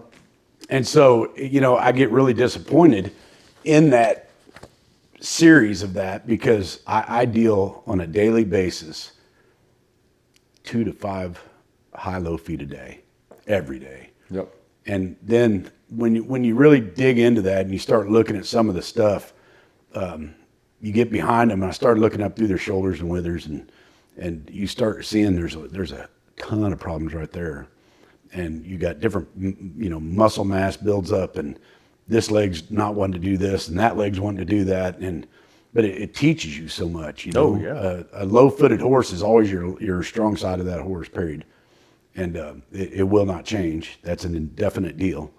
And so, these people, I'll go out, I'll be at a show somewhere, and they'll come in there, and I'll be like, man, you're struggling to get your right lead. That'll be the club side. But high-low, or in the Arab world, your right front is way more likely to be clubbed than your left, isn't it? Yes. And I don't know why that is, but that's correct. Yeah, I always, when I haven't done a lot of Arab, but whenever I was What Teresa up there is, like she had a bunch, that. yeah, well, every time I'm exposed to them, it seems like 90% of the club feet I'm going to see is going to be off front. Right. Yeah, I don't know. And it's just a weird deal. But, I yell at them all the time. I'm like, you guys are the ones that made this. You bred these certain horses. And then, we're getting in now that we're breeding really, really long pasturing horses. Oh, yeah. Long pasturing horses. And putting extra length and... It's horrible. And then some of these younger farriers, they don't know no better, which is fine, but they'll go in there and wedge them up, and they don't realize that they're just killing them. They're killing them, And so you can put them low. Let's just do for you young farriers. If you already have a long pasture, if you wedge that horse, you're going to relax the deep flexor. You're going to cause the superficial flexor and special ligament to have more stress on them. That fetlock's going to fall out of that horse, and ultimately, you're going to have a crippled horse. Right. And I'm pretty sure it was Craig. It was one of his videos. He said there's 3 things in life that will always sag. And that's boobies, balls, and fetlocks, And there's a lot of truth to that. Well, in the Western world, they want to stand them up and have this they call it the look or something. And so if you make the horse too steep, now you're going to relax that deep flexor, and you're really going to hurt your suspension ligament and superficial flexor. And so like in our world right now, we have a lot of collateral, a lot of suspensory problems. Yep. And then I get agitated sometimes because I'll meet some of the younger farriers and they're like, oh, hey, we're going to wedge that up. And I'm like, well, Doug Russo taught us, dynamic and static. And if you'll just go over there and pick up the other leg, put that wedge on, pick up the other leg, put him in dynamic, you will realize how bad he is falling. And the thing is, you're only partial dynamic. So you pick up the other leg, and so you pick up the left front and the right front sinks, the fetlock sinks, but the horse hasn't got any momentum. So you're not getting what the horse would do. And it don't have the rider on the back either. Right. So that is just maybe 30% of what it could be. Right. Yeah. And it already looks that bad. So, it should tell a guy, oh, maybe we shouldn't do this. Well, the worst part is the veterinarians, that their only therapeutic shoe is wedge pad. Right. And there's a few down here that, they wedge virtually everything. And they'll have a founder horse that already has all the eel in the world, and coffin bone was come through, and wedge they're more. And they're not going to do an ultimate wedge, like 16 degrees, where they're actually trying to restore blood flow. They're like, oh, let's put a 2-degree wedge. I'm like, right. And some of that stuff, like I just learned the other day, crazy little fact, Fiercin. You know what Fiercin is? That's the worst thing you can put on a wound of a horse. oh, really? Hands down, the worst thing you can ever do. Explain. And so Morgan went to your school, Morgan Gertz. She rolls with me 2 days a week when she's around. She's always ballyganting around this country. Oh, yeah? What's she doing? Well, right now she's up in Wisconsin waiting for her sister to come back from Africa, which I get. I understand that. She's been over there on deployment. But, we're busy, could use some help, whatever. But she had a horse, her boyfriend's horse, Tristan. He come to your school too. They met here. Yeah. And something happened, and the horse got tied up in a rope or I don't know what it was, but stripped his leg. I mean, stripped it. So they were wrapping it in Fiercin and doing all this medical stuff on it, cold hosing it. And so we were driving home one day. We were coming back out of Springfield, and I said, I'm gonna call a vet, buddy of mine, Bob, and see if I can get some answers. And Bob's like, absolutely, do not put Fiercin on that horse. Yeah. And so it promotes proud flesh. No kidding. And it promotes bad proud flesh. And so he got into this big old talk about it and told us pretty much how to make saline water and put it in a pressure sprayer to spray on them wounds. With gauze? With gauze after you're done. And it's a way, way better deal. Yep. And so, he did that for her, and it was very nice of him to give her that information. But he was at some veterinarian retreat deal, continuous education, and they talked about all this. And then they had all this proof of how bad Fiercin is. And for 30 years, that's all we used. I mean, if you had a cup, there's a Fiercin on that sunbuck. The tip of the iceberg when it comes to big pharma. Exactly. Right. So Exactly. So maybe the Fiercin lobby is way stronger than we thought it was. Yeah, so it was just crazy, But I talked to a vet today I was shooting for, and she said Fiercin's actually starting to come off the market. Oh, so you're not going to be able to find it anymore anyway. Yeah, and maybe we should do that with seed oils and fluoride and some other stuff. Yeah. Thank God Bob Kennedy's in there. It just might happen. DMSO, I have to deal with that quite a bit, and I do not like DMSO. No.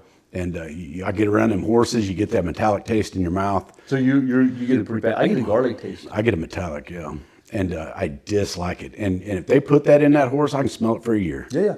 If you walk into the barn, so some of the vets will do an IV DMSO for founder, and you can walk in the barn and smell it. And about knock you over. Yeah, it's amazing. And and they'll do that at shows too. They'll really? pump them full of DMSO that says calms them, whatever. And I'm like, okay, your horse stinks, But and how they can deal with that, I don't know.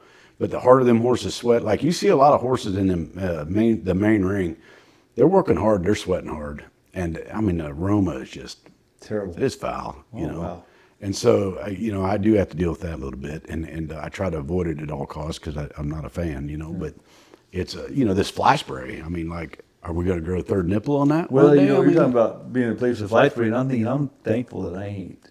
Yeah, I mean, like, how bad's that for you? It can't be good. It can't be. And I go through the Piranha, the aerosols. I don't even use the spray anymore. Oh, really? And that aerosol, like, it'll knock them flies right down. Right. But then you're like, well, what am I breathing in right here? I don't know. It's half one dozen the other. But one of the biggest things that irritates me is when a horse flips you in the eyeball with the tail. And I mean, you'll see my old anger come back like lickety split. And It is irritating. it hurts. And I got cellulitis once from that in my face. Wow. And got put in the hospital, and that horse flicked a bit of poop. It was in my left eye, a bit of poop in my left eye. My face swelled up like Tyson beat up on it, Wow. And 3 days in the hospital, and then I didn't want to be there. And so I was putting ice under my tongue when they'd take my temperature. And I got my temperature down, went home. Well, then 2 days later, I went back, and they thought I had spinal meningitis. Whew. And I don't know if you've ever been through that little test. I have not. But that old boy, he laid me over the table, and they have to do that dry. Like, you don't get no lidocaine or you don't get anything. And he stuck me 7 times in my spine. And the 7th time I told him, I said, dude, I'm going to come up swinging, and you ain't going to like your day. And I said, I will die from spinal meningitis. And he finally got the fluid he needed, and thank God I didn't have it. But that was I don't ever want that done again, ever in my life. Yeah. I think I'd rather take the spinal meningitis. How are your eyes? Eyes, I see your readers. I have them same readers in my truck. Yeah, every Farrier does. And so I can still shoot pretty good and see what I'm doing. But if it comes to reading something, I got to have my readers on. Do you wear contacts right now? No glasses.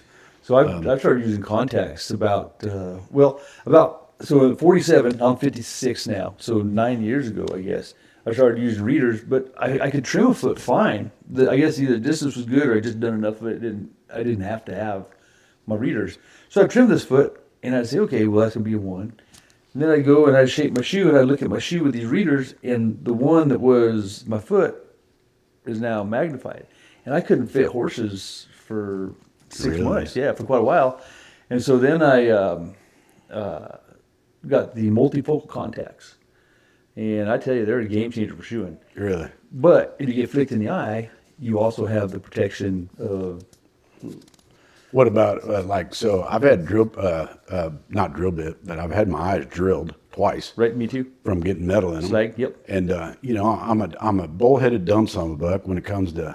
Safety glasses. I got safety glasses sitting right there in my truck, and I'm like, we don't put them But on. with the contacts, if the scale does there'll be occasions I'll get it out, and my contact will have a little piece of scale burned into it. Really? And people say, it'll melt into your eye. Well, if I get enough scale and metal in my eye that was going to melt contact to my eye, it probably could take my eye out anyway. Right. You know what I mean? Yeah, that would be because I mean, like nowadays, I build a lot of shoes, Right.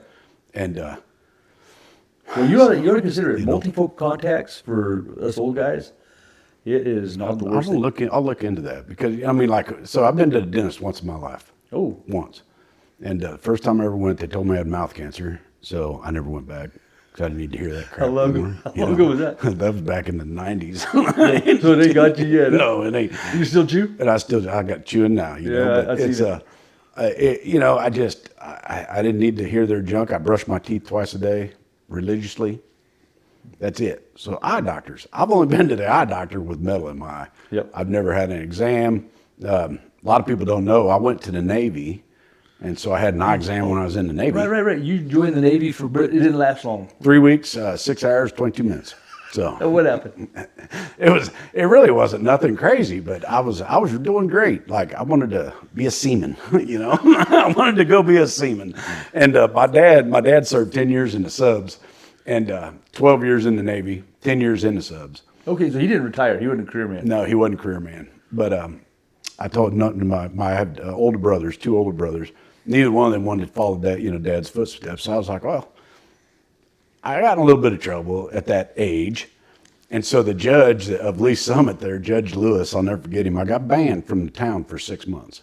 I couldn't be in the city limits. And so I decided I'd just go to the Navy, and then all these little troubles that was following me around would wash away.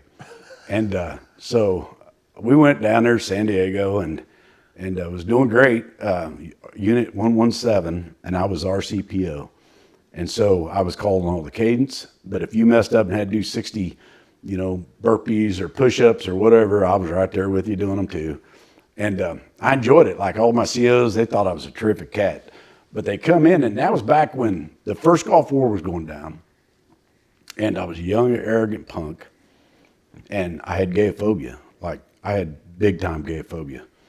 And I didn't understand, I wasn't brought up around it. I didn't understand that aspect of life yet.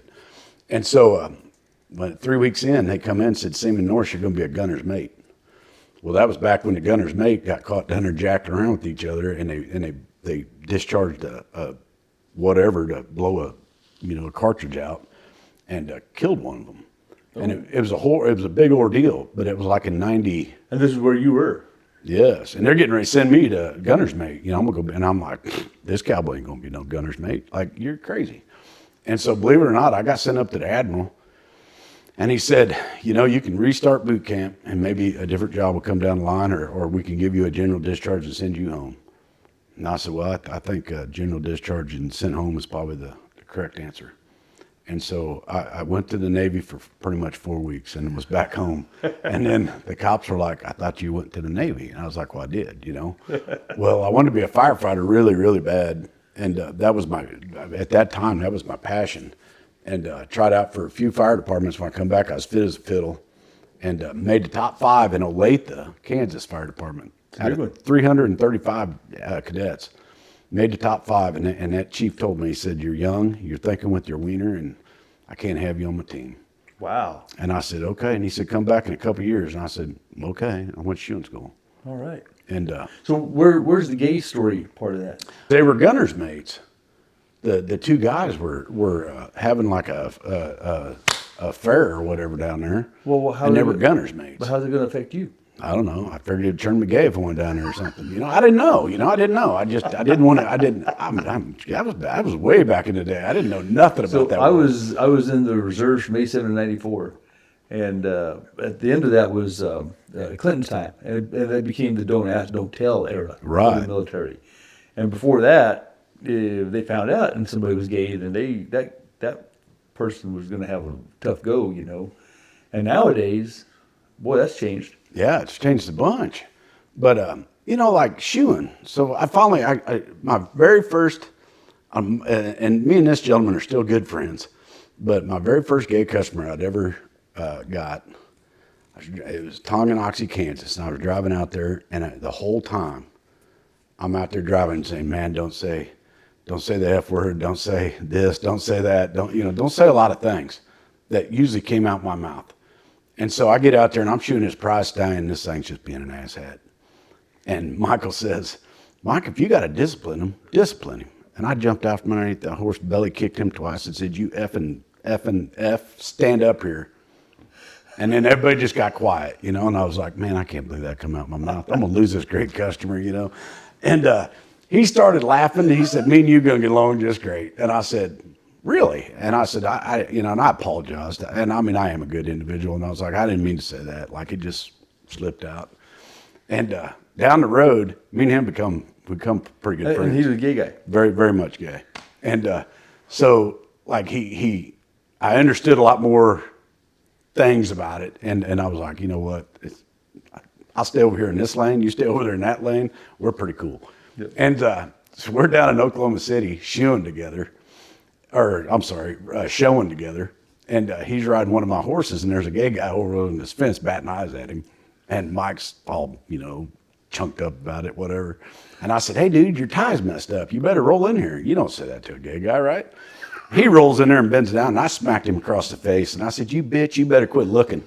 And that guy takes off running. Mike turns beet red. Everybody's laughing. And I was just like, I got you, homie, you know. And he's like, you son of a, you know, like that was a bad deal, right? But he realized that I was a jokester. I like to play. I like to have fun. And we got to be really good friends. And his partner, me and him get along just fine.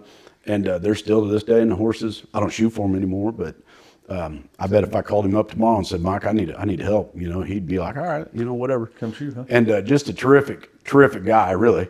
And then I shoot for a lot of gays, and I just don't think about it anymore. And I have to apologize to them a lot because they're such a good customer or a friend that I don't think about their sexuality. Right. It is oblivious to my mind. And so I you know, there's times at barns I'll say things I probably shouldn't be saying, but you know, I'll step back and I have enough respect for them that I'll apologize or say, hey, you know, I shouldn't have said that, you know, whatever's out of line. Yep. But you know, some of that I look at it as you don't have to be that way. I mean, they're people. Sure. I mean, I give two flying turdsickles what you're going to do in life. I really don't care. Turdsicle. You know, I just don't care. You just really got your good word out of it. I just don't care. Now you want to go be a cat or a dog or whatever this generation's doing, I don't understand that at all. You think you'll be able to be fine with that in a decade or so? I doubt it because I think why I like horseshoeing so much in the farrier world is a horse understands a belly kick. They understand that, right? And I think people out here in this world, if you could just go belly kick them every now and then and be like, you got to think about what you're doing here. This is piss poor, you know? And I think it would change a lot in life and let this world be a little bit better place, you know? But I truly love people, but I really love horses. And I really enjoy the simplicity of what that entity is. Yep. They understand that. And if they act up and you smack them around a little bit, they're like, ooh, I probably shouldn't do that, you know? You know, unfortunately, if you get that wrong video at the wrong time. But so, you know, Robert McLaren, you had him on the old podcast, but he got in that pickle. Oh, he did? I went to court with him over that deal. He kicked a mule. And that mule was trying to kick his teeth, trying to kill him. Yeah, I don't remember that. Yeah, and it was a horrible ordeal. Oh, you know what? I do remember that. Yes. And you know, it was over. That guy screwed up. So, not Robert, but the owner of the mule. He screwed up so bad that heck, he ended up going to shoeing school because he couldn't find nobody in this country to shoe his horses. Oh yeah, where'd he go? No, he ended up going to Arkansas, and then he got pushed away somewhere else. But Like he left Missouri because there wasn't a Missouri Farrier to touch him. I'll be dang. And you know, is it right or wrong that we do that? I don't know, but is what it is. Was what it was. You know. So I don't look back. It ain't no deal. But you know, I tell all these young farriers now, do not discipline these horses. Right. You I will discipline them, and it'll be me on the hot seat. But you know, it's weird to me. I can go out and do a $250,000 horse, and if I decide to belly kick that son buck, there's no repercussions whatsoever. Mm-hmm. But you go out there and shoot a $10 nag in a back pasture for old Sally, and you decide that this horse needs a tune-up, boy, it's sure a different world. Oh yeah, it is. And so I tell these young farriers all the time, and you know, Frank Frechette, I never laughed. He was down there at Sedalia one day, and he hit the horse with a rasp. Then he hit it with his driving hammer. Then he hit it with his pull-offs. And I just looked at him. I said, why don't you pick up your shoeing box? Hit him with that. You can get all the tools at once. You know, I mean, like, it's a problem solved. I mean, the horse had a mark of every tool on his. I mean, it just looked like a walkboard, you know. And I was like, man, you can't do those things. No. You know, the only time I was ever a farrier for the dressage world, it brought me a horse. And in that world, if they say you're going to show at 212, you're going to show at 212.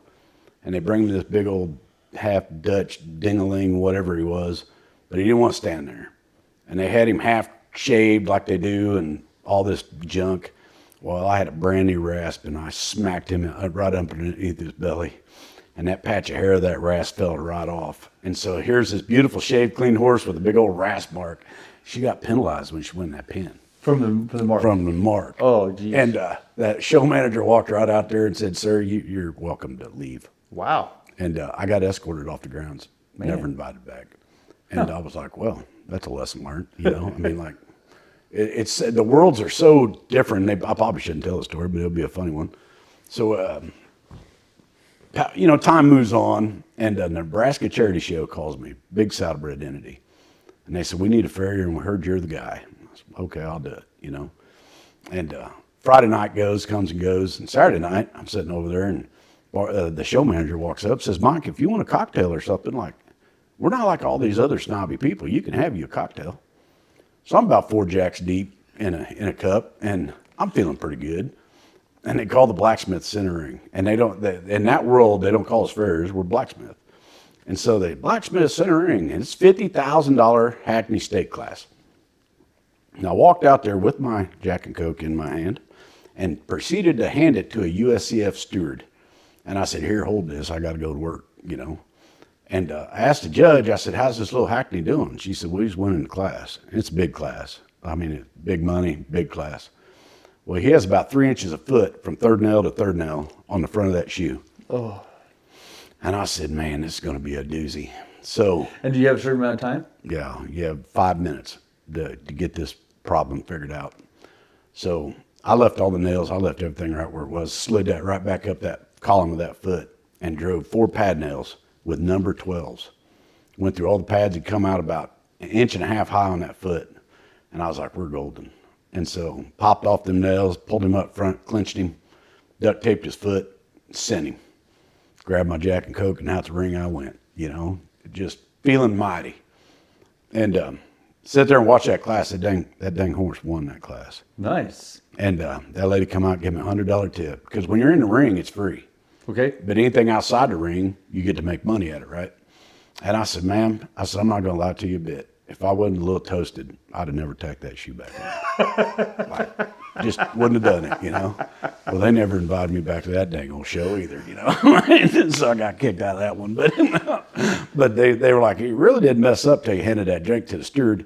And I guess she's like the important lady at the show. You're not supposed to upset her. And she sniffed that drink. So she was too good to hold your drink? Well, I guess, you know. I was like, well, you'll learn, lady. It's just a drink, you know. And so, you know, whatever. It just crazy things like that happen. But you learn in the show pen, you have to take care of problems really quick. Oh, yeah. Well, a problem like that, that's a big problem. That's a big problem. And I've had it happen last year. I ain't going to say what horse, but I'll tell you, it was at Region 11. But I had a very, very, very nice horse blow his shoe like that. And there was actually the first time in my life there was a drop of blood on the dorsal wall of where It broke that far. It broke that far up. And so I yell at these younger farriers nowadays because they put these big old glunking toe clips up that foot, and they don't realize the leverage points that they're making. So it pulled it off like that. Right. And so, you only need an 1/8 inch or like a hand-drawn clip. That's a very sufficient clip. And so you get into a lot of these guys who'll put these mammoth clips on these feet. Well, they don't realize when that overreach happens and the amount of pressure and stress that is getting put on the front of that dorsal wall is not good. 99% of my shoes do not have clips anymore because I've seen enough of these bad breaks. But either way, that class, the trainer walked up to me. He said, Mike, I got to have these points. Like this is my last show to get points. And they got to have so many points to go to US or U. This didn't happen in the ring. In the ring. And then they come and get you. Yeah, they call you again. Hey, we need Mike Norris in the ring. So I get them a little speedy golf cart and haul Bud up there, but I've already got a box, everything setting up there ready to go. And so I walked in there and I was like, well, it ain't so bad. I said, but I turned that horse away because it's all live feed videoed. And I didn't want somebody to pick that up, that maybe we had a little bit of blood flowing out the front of this horse. And I told that trainer, I said, man, I don't know. I can get this shoe back on, but he might be crippled lame. Like, I've never seen one this bad. So were you gluing? No. So he said. Can you glue? Yeah, well, if you can do it in 5 minutes, you sure can. Okay. And so he says, well, Mike, can you get that back on there? I said, man, and they tease me a lot, and they call me Magic Mike. And I threw that foot back down just the same way I done that Hackney. 4 heel nails all through the pads, and then I put elastic on around it, and then duct taped it. But so that particular horse, I elastic on both front feet, and that elastic on, that stuff is strong. Yeah, it is good. And so, sure enough, that was a 22 horse class, and that lady won. Wow. And they were like, you are Magic Mike when you come in the ring. And so I've got a really big streak going of when I go in the ring and fix these feet, them horses end up winning, And I'd rather them not do that stuff because I don't shoot for the guy that happened to. But they brought that horse back down to me, and I charged that lady to do 1 foot almost $500. And I double nailed it and glued it all back up. And when she come back down there, you could not tell which foot was real or which foot was fake. Wow. And she was like, that is amazing. And I was like, you're welcome. So what about the blood? I never did. When we brought it back, we put some iodine on it. Okay, and then covered it. And I covered it. And that's a dangerous thing to do. I told him, I said, this thing could abscess. I mean, there's a lot of problems that could go down this road. But I said, I'm not a fan here, but we're in the middle of a show and I've got to do certain things. If you're going to have a shot. Right. Yeah. And so that horse ended up winning 2 more classes. Never missed it. Never missed a beat. Never trotted unsquare. And it was really, really neat. And I was thankful I was able to do that, But I've also had a few of these shows where I've had 15 to 25 horses in the class, and I've taken all 5 spots, the horses I shoe. That's cool. And that don't happen every day, And you come out of a country class or something, and you're like, man, I shot all the winners, I have a good friend, Robbie Miller, in South Africa. Are you familiar with him? No. Well, you probably, if you get on Facebook much, and if you find Robbie Miller, he's probably one of the best farriers in South Africa, and he shoots race horses. But there's races where he's won first, second, third, and it's just awesome. Yeah, it's a big feather in your hat, you yeah. know. Yeah, And, he has lots of winners. It just so I enjoy the shoeing aspect of that world, but as a whole, I put on more handmade hinds than pretty much any long-footed shoer out there. Yeah. And Dalton Thompson ran with me for a long time, 3 years I think, and he told me, he said, I've been around a lot of top cats, and you put more handmaids on per capita than all these big time, and it always blew me away. Like you go meet people and they're out shoeing and you got them on this big post of Athleticism and they pull out a keg shoe and bend it around that, and I'm like, what, dude? Like You're not supposed to do that. You're a talented individual, Yeah, but I mean, there's days like, to me, boredom. I think it's boredom. I get out there and I'm like, man, we're gonna build handmaids today. I mean, I'm shoeing 5 horses a day, 6 tops. Morgan's with me. We might do 7, but the percentage of that, they're probably 80% front shoeings only. So I let Morgan butcher up the hinds and we put a nice thing on the front, and I'm like, we'll do something, but she's actually good. I mean, she's a good kid. She graduated. Yeah.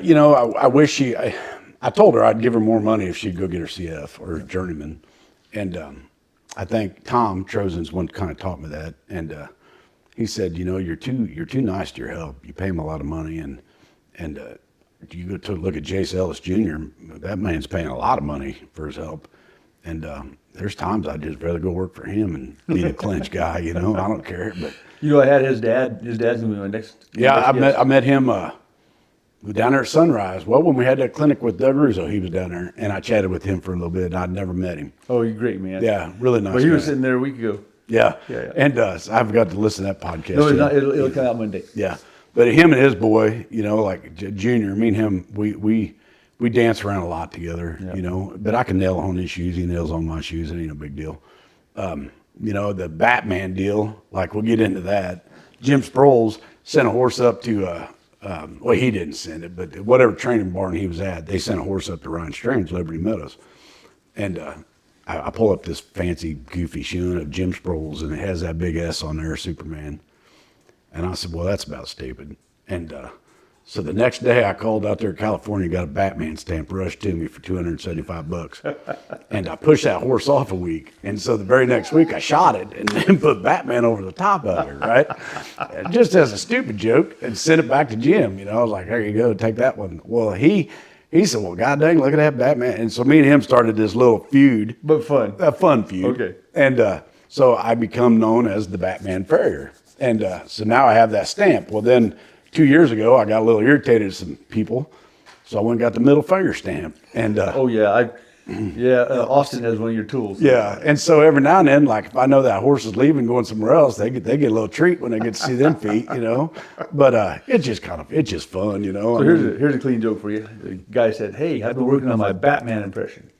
Up and away. His buddy said, "Hey, that's Superman." He says, "I know. I've been working on it." Right. So we're back, and yes, I closed the shades. So we were using wood chairs, and these things would go about an hour. We'd be all moving around. Up and crippled up. But then I got these chairs we had them in the basement. These were won on the Price is Right way back in like the 60s, according to the guy we got them from. Really? They're pretty dang comfortable, huh? I wonder what he had to pay for the taxes to get these sons of bucks, you know? You ever think about that? Well, not much back then because it was still America. Well, I know, but like if you go and look at some of that stuff, like when they win all that stuff, they got to pay all that before they take it. So they win a car, and then they got a massive amount of taxes. So it cost them more to be on that show than it would have if it had been on. Right, and it's in California, ain't it? Yes. Yeah. And so you're paying triple the taxes now. You got to take care of the heroin addicts. You know, they do all that out there. I don't know. That's some of that stuff. It boggles my mind. But All right. So I would like you to tell a story about the peacock. well, that story's been told a lot, and it's one of the best ones. And I'll tell you the front to the back of that story. So I'm shooting, and you've met the individual. I've shooting for Mark Alford. Yep. And he's a politician. He came to the school. Yes, he is a now sitting U.S. senator. Right. And he's a senator. And I'm shooting at his barn, and Kevin Jockins out there riding a horse, and I was shooting for that trainer, and Mark was there, and I just bought a brand new GMC, and I had a Moneta bed on the back of that GMC, and it was all shiny and purty, and I was just puffed up like a banty rooster. Mark Alford, he wasn't a politician at that time, was he? No, he was a Kansas City news anchor on Channel 4 News. Okay, all right. And so it was his facility, and I looked out there, I'm shooting this horse, I look out there, and there's feathers hanging off my hood. And that bird was puffed up and scratching, like right in the center of my hood. And my anger come back out in me, right? And so I go back out there, and I take a hammer, and I beat the piss out of that bird. And I said, get off this freaking truck and don't ever come back here again. I'm going to kill you. Well, Mark was standing right there. And I turned around. And I said, Mark, I ain't BSing, man. I said, I'll shoot that bird cold as blood. I will shoot that bird. And he says, well, Mike, you just got to do what you got to do. He got back in his car and left. So now Kevin Jockins in the ring. He's riding a horse, and I'm back there shooting. That's going through my head, you know. And so to me, that was okay. You can shoot that bird. Sounds like an invitation. No harm, no foul. So about 30 minutes later, I looked back and that bird's up there, and I said, well, you son of a buckaroo. So I waddled back up to my truck and opened up the passenger door, and that bird just standing there looking at me. And that truck, that GMC had a middle console, but on the bottom side, it had a lockbox where I had my gun. And so I unlocked my box, and I said, man, I can't believe that bird's still sitting there on my hood. And so pulled my gun out, and it was a 45 Valcaro, double action gun. That's a lot of Bullet for the little bit of bird it was. And I'm like, well, surely this bird's going to figure out that he's got a suicidal maniac sitting on the other end of this, and he's going to leave. About that time, that bird looks at me and goes, does that big, splotch, and I pulled that gun up and dropped that hammer and sent him off my hood like lickety split. Well, at that time, I was like, ain't no big deal, Like, Now, did the horse jump that Kevin was riding? no, nobody did nothing. Okay. And horse still sitting in the cross ties. Now I've got a dead bird, and the stall muckers are coming up the aisleway.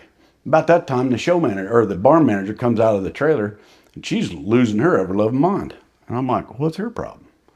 And she's screaming she's going to call the cops. And I'm like, ooh, this might not be good. Maybe I've shot an endangered bird, So now I'm really starting to regret my decision. And so at that time, I had my lawyer on speed dial. So I hit her and I was like, hey, I said, are peacocks endangered? And she's like, what kind of question? I said, just answer the damn thing. Like, I'm in a pickle here. And she says, no. She goes, what happened? I kind of told her real quick. And she said, Mike, lock that gun up. And she goes, lie and deny when the cops show up. Lie and deny. I said, yes, ma'am.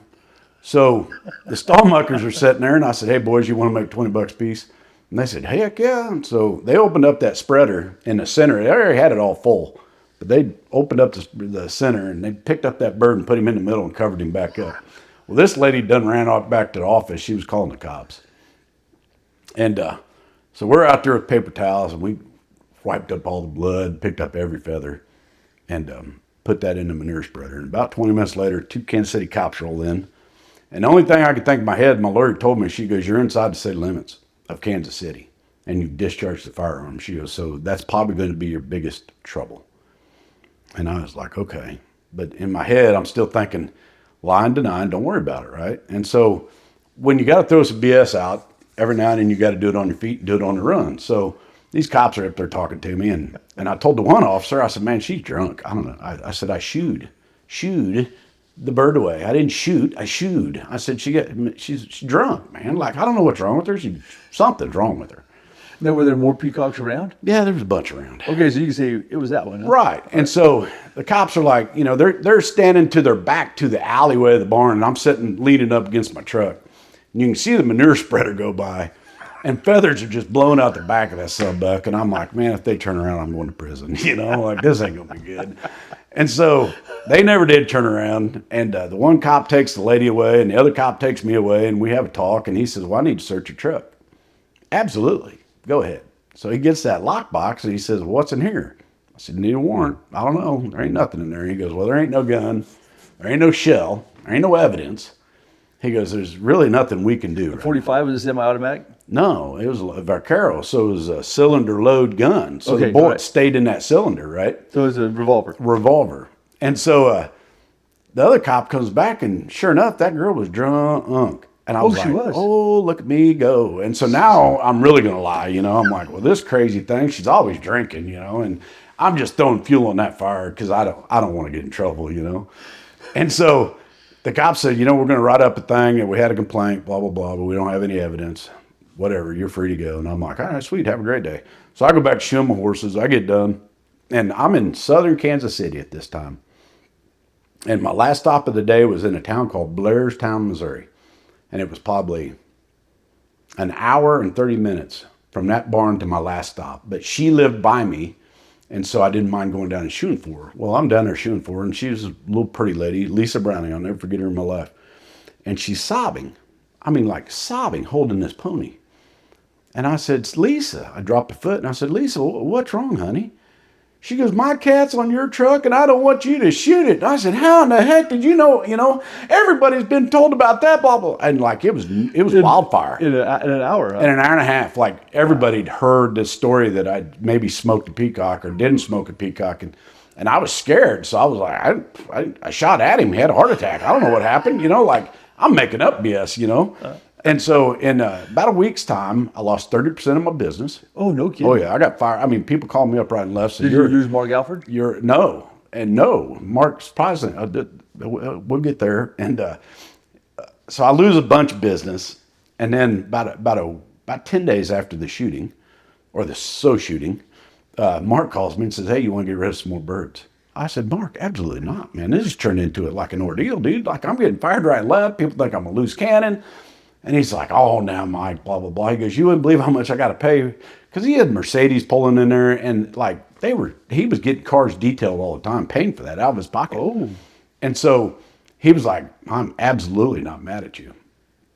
And I said, "Well, dude, I can't do that. You know," I said, "I can maybe come over and help you gather them birds up and we can displace them somewhere else. But like, I can't shoot another one. Like, I can't be associated with that, you know?" And, for a long time I was real quiet about it because it was a bad ordeal, but I mean, it was funny as heck to me. Now it's really funny. And so like 6 months go by or a year, it had been a little bit of time, but my brother was working for Capital Electric. And the new airport at KCI they were trying to figure out what they're going to do. And Capital Electric's up there doing some bids. My brother was a bid guy. And he gets on the elevator one day, and Mark Alford steps on. And he has his badge on, you know, it says Capital Electric, Kevin Norris. And Mark turns around and says, "Are you in relation to Mike Norris?" And with my brother, without missing a beat, says, "The Peacock Killer?" So him and Leslie, they laughed and thought that was a great deal. Well, then when he made his bid for Senate, well, even before that, so one morning, I get 6:30 in the morning. He was on morning news. 6:30 in the morning, my phone's blowing up. And Chrissy says, "What in the heavens is going on? Nobody calls you at 6:30 in the morning." And I pick up my phone, and it says, "Turn on Channel 4 News." And I turn on Channel 4 News, and Mark Alford's talking about the Farrier shot his Peacock. So I had him on text anyway, and I texted him. I said, "Dude, you got to shut the F up about this freaking Peacock deal. Like, man, you're going to bring back some old memories, you know?" And so then he ended up running for Senate, and he called me up, and he goes, "Do I have the Peacock Killer's vote?" And I said, "Absolutely," you know. And so it's been a funny story, but it's a true story. And I think that's what makes it so freaking funny, you know. Because Cody called me and he says, "Who was that guy?" And I said, "Mark Alford." He goes, "He's here in the shop." I said, "Yeah, ask him about the Peacock." You know, I mean, he'll know, you know. And he'll verify every stitch of that story, you know. Yeah. And so it was, you know, it was just one of them things that, yeah, I probably shouldn't have done that, but Makes a great story. it happened, you know. Yeah. And then after that, like, you know, it was crazy. Like, people started paying me on time. I never got bad checks. Like, everybody thought I was some loose cannon, you know. And it was funny how it worked out, and it worked out to the benefit. But can you imagine that today? Like, yeah, the people wouldn't see the humor in that like they did. I don't think so. And me and a lot of fairies have talked about that story, and it just one of them things that I got lucky. I was in the right spot at the right time. I had enough BS with the right guy owning that place. Right. Yeah. And so I think it could have gone very detrimental for me. Very detrimental. Yeah. And but you know, this day I still have peacock feather in the truck. From that bird? I don't know. It's from just peacock. But we keep it up there for funny, you know. We're like, "Oh, look at the peacock," you know. And then like the Southern Missouri boys, they're always sending me pictures of peacocks, you know. And I'm like, shoot them, Jacob, shoot them." You know, I mean, it's carried on, you know. It's done what it's done, but it is a funny story. But you've told that story a lot too around the country. Haven't you? Yeah. No, it's a. I've heard that it's been told in several spots, you know. Yeah. It's a good one. Yeah, a couple conventions I've been at, I've had guys walk up and go, "Are you the Peacock Killer?" "Yes, sir, I am." You know, I mean, yeah, it is what it is, you know. Well, hey, everybody's got to have a legacy. Exactly, you know. But I wish mine would be a little something different, you know. Maybe all my national titles, but no, everybody wants to hear a Peacock deal. But you know, it's fun. Changing gears a little bit. What are you doing for your health nowadays? If you're 53, still shoeing. Well, are you doing cold plunge? Last year, no. Robert tried to talk me into that, and you know, Robert got me into another deal, and it was like it was a pyramid scheme, is what it was. But Robert talked this big game, and I don't even remember what it was. But I went to a thing with him, and I mean, I hook, line, and sinker bought into this, and I think after the $2,000, $3,000 I spent on it, I made $4.52 off. Was it a supplement? No, it was selling and getting more people into, you know, you make more money. And what were you selling? I couldn't even remember. So because of that, you're resisting the cold plunge? Well, not that. I just, you know, sometimes Robert comes at me at these deals, and I'm like, "Hey, dude, you gotta step back a minute," you know. And so remember Amway? Yeah, that was bad, you know. But the cold plunge, I think going back to my cycling days. Yeah, And, you told us about the river. getting in the river, like it made a big difference. Yeah. So Have you tried the cold plunge? I have not. I have not tried it. I just one thing in the mornings I really do cherish is a 115-degree shower. Okay. I take a super hot shower in the morning, and Are you stretching or working out? I do some stretching. Last year I went out and bought a fancy mountain bike and started mountain biking a little bit. And this year, with my left knee giving me so much fits, I haven't returned back to that bicycle yet. Right. But I think it's coming if I can get my knee to feel better. Yep. But I told my wife the other day, I said, maybe we get a membership at the, like the local YMCA or whatever. And I don't think it's called YMCA anymore, but one of those type deals. And just start swimming, And so I'm at the lake almost every weekend. And so in the summer, I swim all the time. Okay. And so swimming, I really, really enjoy.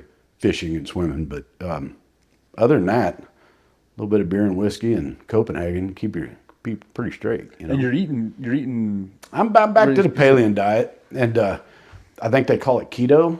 Or I don't know what. They got so many stupid names for all these diets. But you're just meat and vegetables. That's it. Meat and vegetables right now. I've lost no starch. No nothing.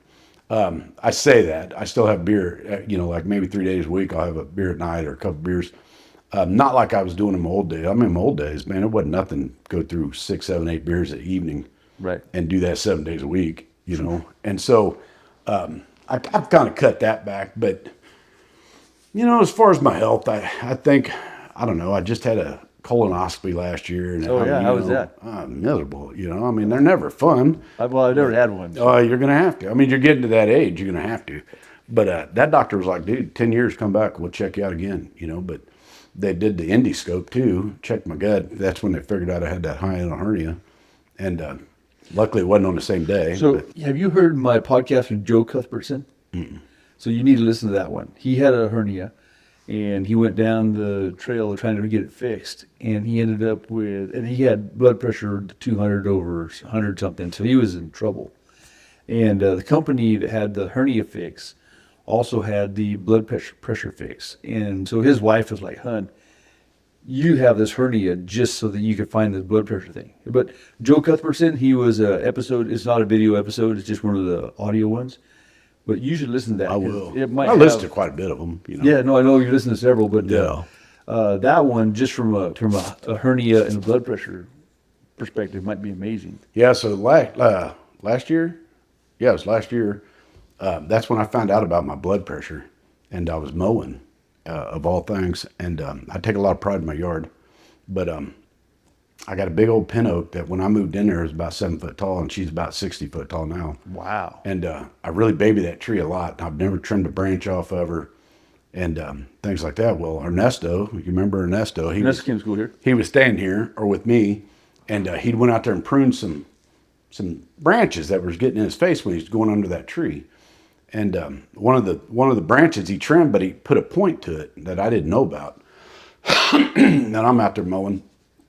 And I go to duck under that tree, and it was right there on top of my head, but it split me open. 7 staples in top of my head. Oh, man. And so I roll back up in my house, and I had a Jack of Coke like I'd made and set it on I had a stool out there, and I'd make a few passes, come up, get a drink, make a few passes, whatever. It's Sunday. I mean, like, you're just mowing your yard, having a good day. Well, my wife come out, and she's no good with blood. Like, no good with blood. And I'm bleeding like a stuck hog. Oh, I'll bet. And so I said, just give me a towel, babe. And I said, don't pass out. Like, if you pass out, I'm screwed. Like, don't do that, And she getting all weak-kneed. And so I had to run her back in the house. And it looked like death going down, And I finally get this thing kind of wrapped up and stopped. And I get her straightened up to where we can get to the hospital without us both dying. And they hit my blood pressure, and it was like 220 over 185. Oh, man. And so the lady redoes it, and it's like 240 over 195, And she's like, well, you got to... Was this hurting really bad? It was sore, but it wasn't... That shouldn't have caused that. No, it shouldn't have caused that. And the lady was like, man.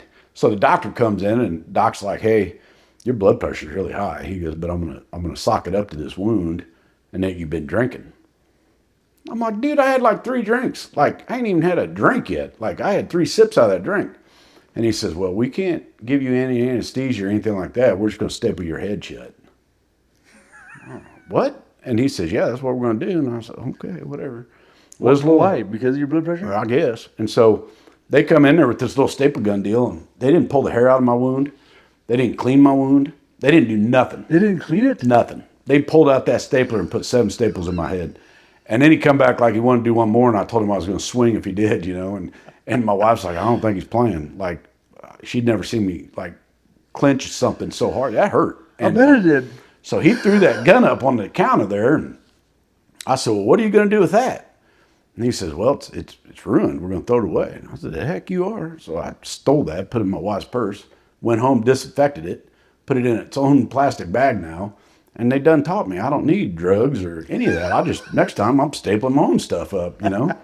And so, How many staples you got left? well, there was 25 and they put 7 in my head. So I had All right, 18. So you got a good 3 or 4 injuries to go. Yeah. And so they said, come back, doctor, you know, they'll pull them staples.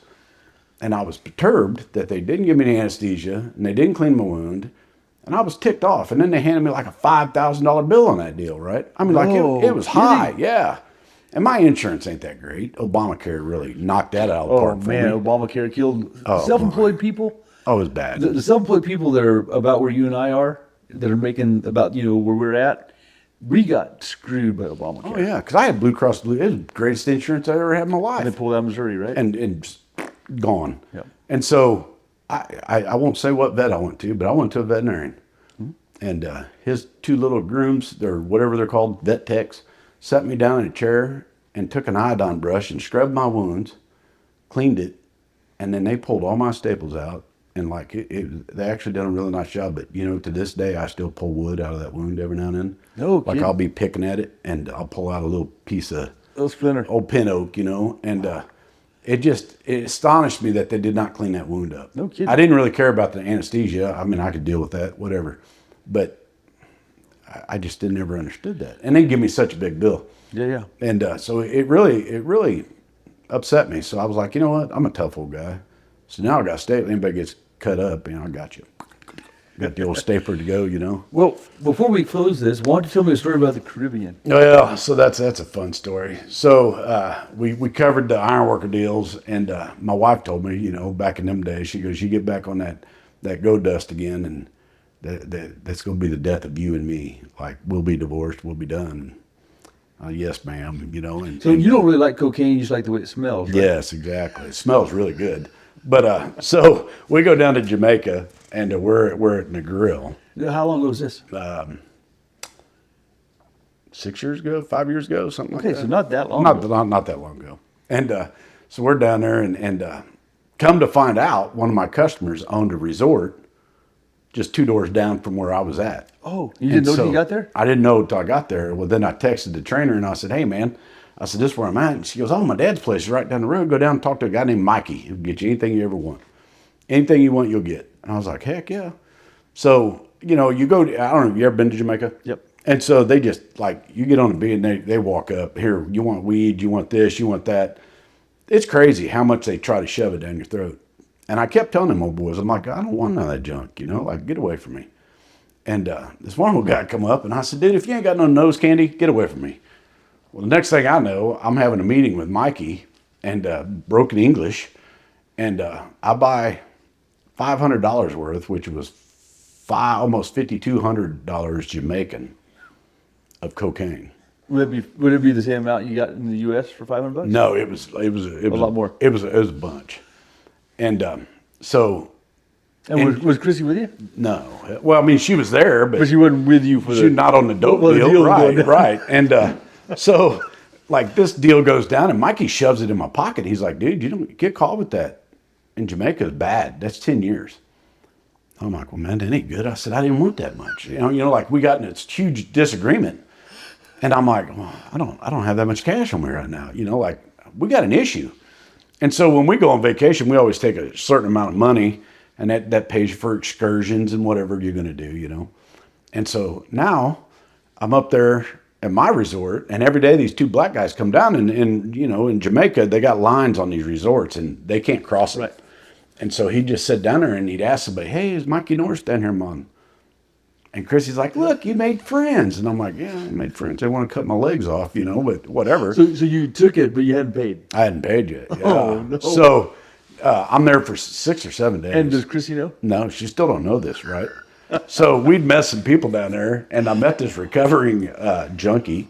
And so I tried to talk her into helping me bag it up. We're going to sell it to some people in the resort so I can get the money up without Chrissy knowing, right? I mean, I'm like trying to think this through. Have you taken it yet? Oh, yeah. I was cruising on that stuff, right?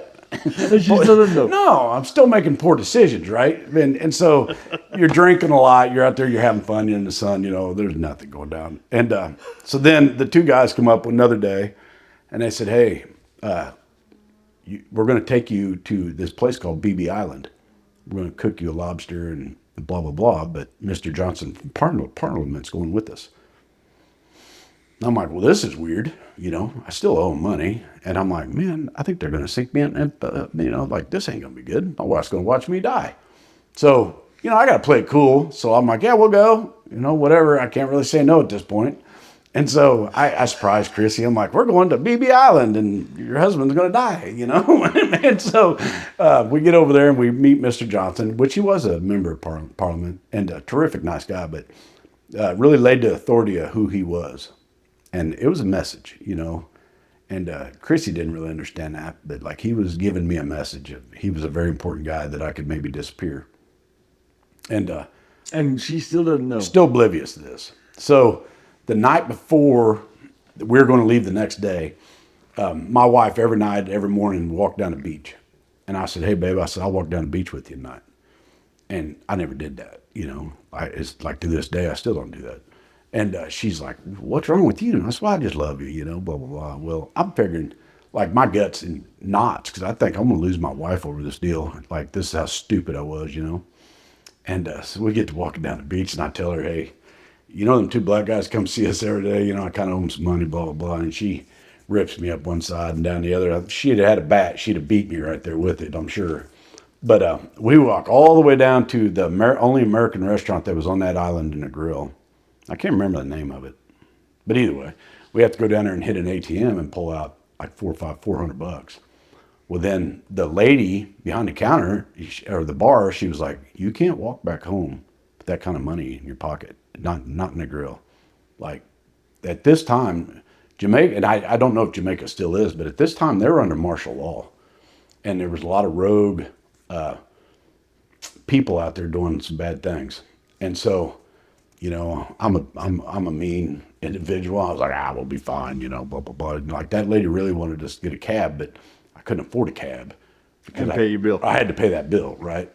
And so we walk all the way back, walk all the way back up there. And it was a nerve-wracking mile walk. But we get back up there, everything's cool. Next morning I go pay Mikey, everything gets paid off.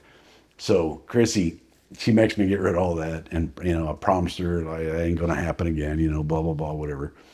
And so then we get to the airport. And we go through all the little security things, get back there, and we're sitting there. And this big gentleman and a nice lady walks up, and they said, are you ticket number whatever? And I looked at my ticket, and I'm like, yeah. And she said, well, you've been chosen to come with us. I'm like, well, that's weird. I mean, like, why would they pick me out of anybody, right?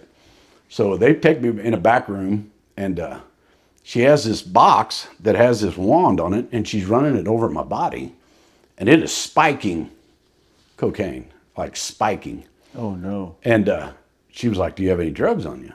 I said, no, I ain't got no drugs on me. Did them all on your island, like. You told her that?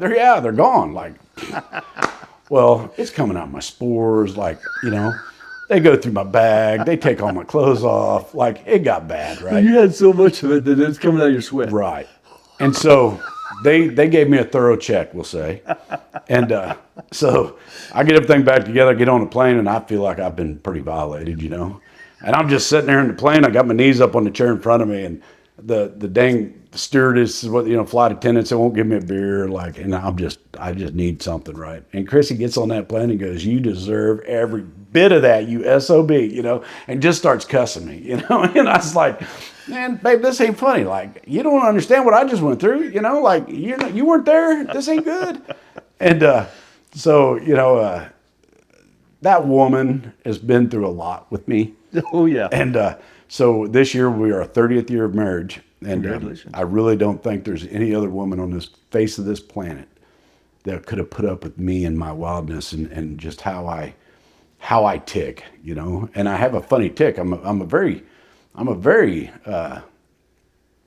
she calls me a P word a lot, but I'm a very sentimental guy, you know. I mean, like, I have a lot of care in me, but it's she just I get too invested in a lot of things, and you know, like when I was cycling, I mean, like I went all in, you know, and You've done it with shoeing. yeah, I've done You've done it with fishing. right? You know, because I left your school early, and and I remember you telling me you ain't never gonna make this trade, like you know, I think you drove me off a little bit, and then I reappeared, you know, and I've done you know, I don't know, how long have I been a tester for the FA, you know, I mean, and so I saw you shoe half horse last year. yeah, And it was a bang up job. Yeah, I did So it- you had I to did do your all right. tester update, which you just never know what a guy's going to do at our age after being in it so long. I thought, well, it'd be kind of interesting to see. I was impressed. yeah, no, I mean, and you come to that only clinic I've ever done, and we put handmaids on the back of that Arab horse that lady brought down, and I enjoy that. I mean, I enjoy that, but like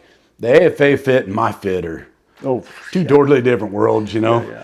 And so it's, you know, it really, I do struggle at that point because I am learning. Like I built a shoe the other day that like I did it 10 days ago, a week ago. I did a thing for the FFA in Cass County Career Center for the 4-H people, and did a 2-hour thing on anatomy and shoeing, and we shot a foot and built that shoe from scratch. And that was the first time I didn't mark like where I was going to start my creasing and all that. I just put it center punch And it went. offset and made the shoe. And Cody, I seen a video of Cody, and he says, you know, and he said in that video, he says, when you're building these shoes, you're just going to you're going to stretch them or shorten them or bump them, you know, whatever. You're going to figure it out as you're shoeing. And that shoe was like, I wish I'd have taken more pictures of it. Looked like the foot. It was a spanky fit, spanky shoe job. And so we pulled the shoe, give it to the instructor, and he was just ecstatic about that. But the kids that were there, they really dug it, you know, and it made me feel good because the instructor was like, man, this guy's pretty educated. Yeah, you know? yeah. But I showed up just like I am now, and And you shoe in shorts every day. every day. And And in wintertime too. no, I mean like maybe January I put on a pair of jeans. I don't like jeans, you know. So this wound right here is from a number 12 nail, and I had a pair of jeans on that day. Oh. And Well, yeah, you know, most of my jeans have and stories to so tell. the jeans don't stop nothing. No. And so I figured, you know what? I'm just going to go this way. But when that happened, that was Sonny Sutton and Frank. I was helping Frank. I come up there on a motorcycle and I was shooting with him, and that nail goes in my leg. I tell Frank it's in my leg, and about that time that horse blew up and just blew that calf up, right? And his Sonny Sutton's wife come around the corner, Terry, and I got my pants down around my ankles. And there's 3 men were bent over looking at my leg, you know. And she said, I don't even want to know. She just turns around and walks off. And Frank says, you don't need no stitches. And I'm like, dude, like, you could put my whole fist in there. Like, I think I need a stitch, you know. And so I went over to the hospital on my motorcycle. And I get over there, and the lady says, the little lady behind the counter, she says, just sit right there, sir. And I said, okay. I'm just sitting there, and blood just dripping down my leg. Well, about 30 minutes later, she looked over that counter, and there's a blood spot, like, pretty good. And she lost her ever-loving mind. And I said, man, you told me to sit here. I mean, like, I'm just doing what you told me. I said, I'm getting dizzy, though. You know, like, I'm losing some blood. And that poor little doctor, she put, I think, a whole bottle of lidocaine. I couldn't feel my leg for a week. And The opposite of the guy on your head. right. And then she goes, how you getting home? I said, on my motor scooter. And she goes, no, you ain't. Yeah, I am. And that's how I went home. But the next day, I ripped out half the stitches. And so you ended up, it's when you learn to just duct tape things and spit Copenhagen on it and move on about your day. Just not Puritan. Right, just don't use furious. That's bad stuff. But, So do you have an inspirational saying for me? what is that? Mark Whitman that said, "Be curious, not judgmental." And I like that. I like that phrase because I think a lot of people in this world that we judge. You know, the book says we shouldn't judge anybody, but there's so much judging going on. It's unreal. Yeah. And so I like that. And And I think a lot of that, like I live and let live. People go be you, I'll go be me. I wish this world could commune as they commute. And I think that Donnie Edwards taught me that one. And I think there's a lot to be said about that. Is we don't commune anymore. And even if you get a liberal up in somewhere and want to talk to them, you might as well talk to that brick wall because you can't talk to them. And I think that's a sad part of our society. Oh yeah, we're pretty divided right now. Really divided, and I don't think there's no reason to be divided. You just if you get up and I taught my girls as raising them, if you'll give everybody compassion and respect, you'll get along just fine in life. But the day they don't give that compassion and respect back, kick them in the nuts for all I care. I mean that's where my lines are drawn. But I'm really simple about that, and I've met a lot of people, and I've diffused a lot of things in my life with just a little bit of compassion. And You've blown up a few things too. Right. But there's a lot of people in this world that if you would just realize that maybe you're meeting them on their worst day, right, and maybe you're having your best day. Yeah. And there's a lot of people that well, that guy was an SOB. Well, you don't know what he's going through that day. Yeah. I mean, like when Colton died, all that stuff. A lot of people didn't realize why I had so much anger in me. Right. And they didn't have a clue. I didn't have time to explain that. Yeah. That's, a preacher told a story one time. This guy was on a train, and he had two little kids, and they were being horrible and disturbing all the passengers. And the guy was just sitting there ignoring them, just looking at the floor.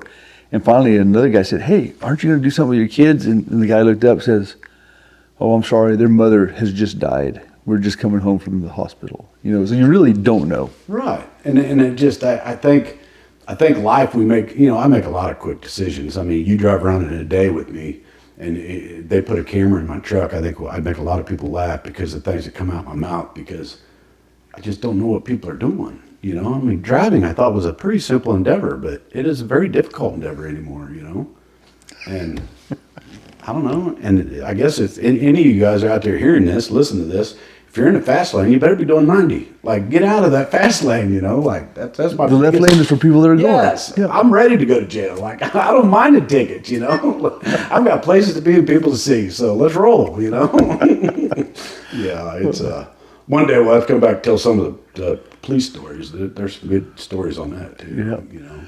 Well, I tell you, is there anything you want to talk about we hadn't talked about? I think we about covered everything I wanted to talk about. I do appreciate you and everything you do. And I appreciate that, I am thankful that the FA has allowed me to be a tester and do some pretty great things. This might be my last year testing. Really? Well, ours will be the first Friday night and Saturday of October. Yeah, that might be my very final hurrah. Final hurrah. We have our 30th anniversary of the school. I know, and I got a horse show that weekend. Oh, do you breaks really? my heart because I really want to come to that. Yeah, but yeah. I signed up for all them horse shows. Everybody got to make a January. living. Yeah. And so they made contracts on me, and I have no way to. Heck, it's in Springfield, Illinois, but I do like 6 shows a year now, and next year I think I'm cutting down to like 3.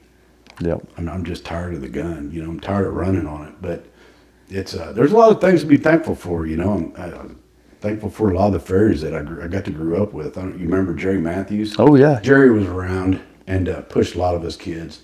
Russell Swanson, Rob McLaren.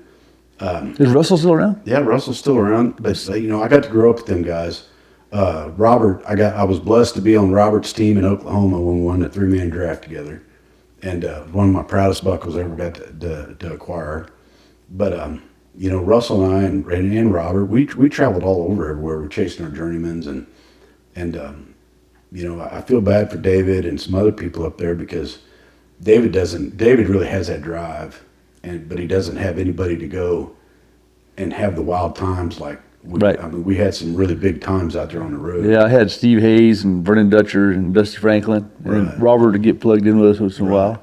And Steve, Robert's thing, I would listen to that about Steve, and I have his clipping hammer, or one of his clipping hammers in my truck, and that guy was amazing, and Dusty's amazing, and you just get to see and be blessed that you're around so many guys that are so talented. Oh yeah. And I think for us, it really got to, we all went different avenues, and it's just really neat that we've all been able to make a pretty good living in whatever division we ran off to. This is an incredible trade, huh? Yeah, and it just, we're blessed for that. What would you do if you were a farrier? Would you stay an iron worker? That I think about that every now and then, because if I was still in iron work, I'd be retiring in 2 years. Oh yeah, with a good pension. Yeah, with a real good pension. And, but it just wasn't, not that I didn't have fun in iron workers and was a pretty good employee, but it really fueled my wild streak. I mean, the iron workers as a whole, they're a wild bunch. And I fit right in with that wild bunch. And so, horseshoeing, back in our day, horseshoers were kind of thugs, criminals, I mean, they were, ornery, get thrown in and out of jail, whatever. And to this day, like the young crowd does not know that. They didn't get to experience some of that stuff. Nowadays these young kids are, oh well, Fluffy don't stand here, we're not going to do him. Like, we didn't have that opportunity. You know what I'm saying? So I get beat up on Facebook all the time for posting kicking videos or whatever. Oh, customer needs to train that horse. You can't teach kids to do that. Man, somebody needs to. It's horseshoeing, right? And so, Cody and I have talked about this before. Like when you go and shoe horses, like him and I can get around a lot of horses guys can't get around. Yep. Because you got to get in that mindset. Well, and you have to have that. You have to have someone to teach you that skill. Right. And so I feel when we do bad horses at the school, I feel I'm setting up my student to make a living, right, to survive this trade. Where a lot of people they think I'm doing wrong by them. Well, so Morgan got just a couple weeks ago got really mad at me on an account that I make anywhere from $62,000 to $72,000 a year at account. That's a really good account. Yeah, of course. And they brought us up a 3-year-old that was a little bit rank, and we didn't have anybody to drug it. And so I put a lip chain in it, or a lip rope actually, just on the top gum, and cracked on that thing a few times. And she calmed down. And I told Morgan, I said, well, crawl under there and get them shoes off. And she goes, I'm absolutely, unequivocally not touching that horse. Seriously? Yeah. And I said, oh, okay. I said, well, hold the son of a buck then. I'll do it. Like, this is the job, right? She got through the Heartland. I get that. But she is growing, not that she, but she told me later on that night, she goes, you do not pay me enough money to put my life on the danger line. So she was that scared of that, huh? Yeah. And I said, I agree with that. I understand that. I understand that philosophy. But then I asked her, I said, so if you have a $70,000 a year account, you're going to piss it away because you got one bad horse? I think you're a fool. And she goes, well, I didn't ever shot that horse, ever. I can't believe you did. She never said no at school. Yeah. And I said, well, yeah. There's a potential that she hid. So we will have students that 10 weeks into it, I find out all of a sudden that they hadn't touched a bad horse. I'm like, what do you mean you haven't touched a bad horse? And then you start watching, and every time there's a wreck, they're running away instead of running toward. Right.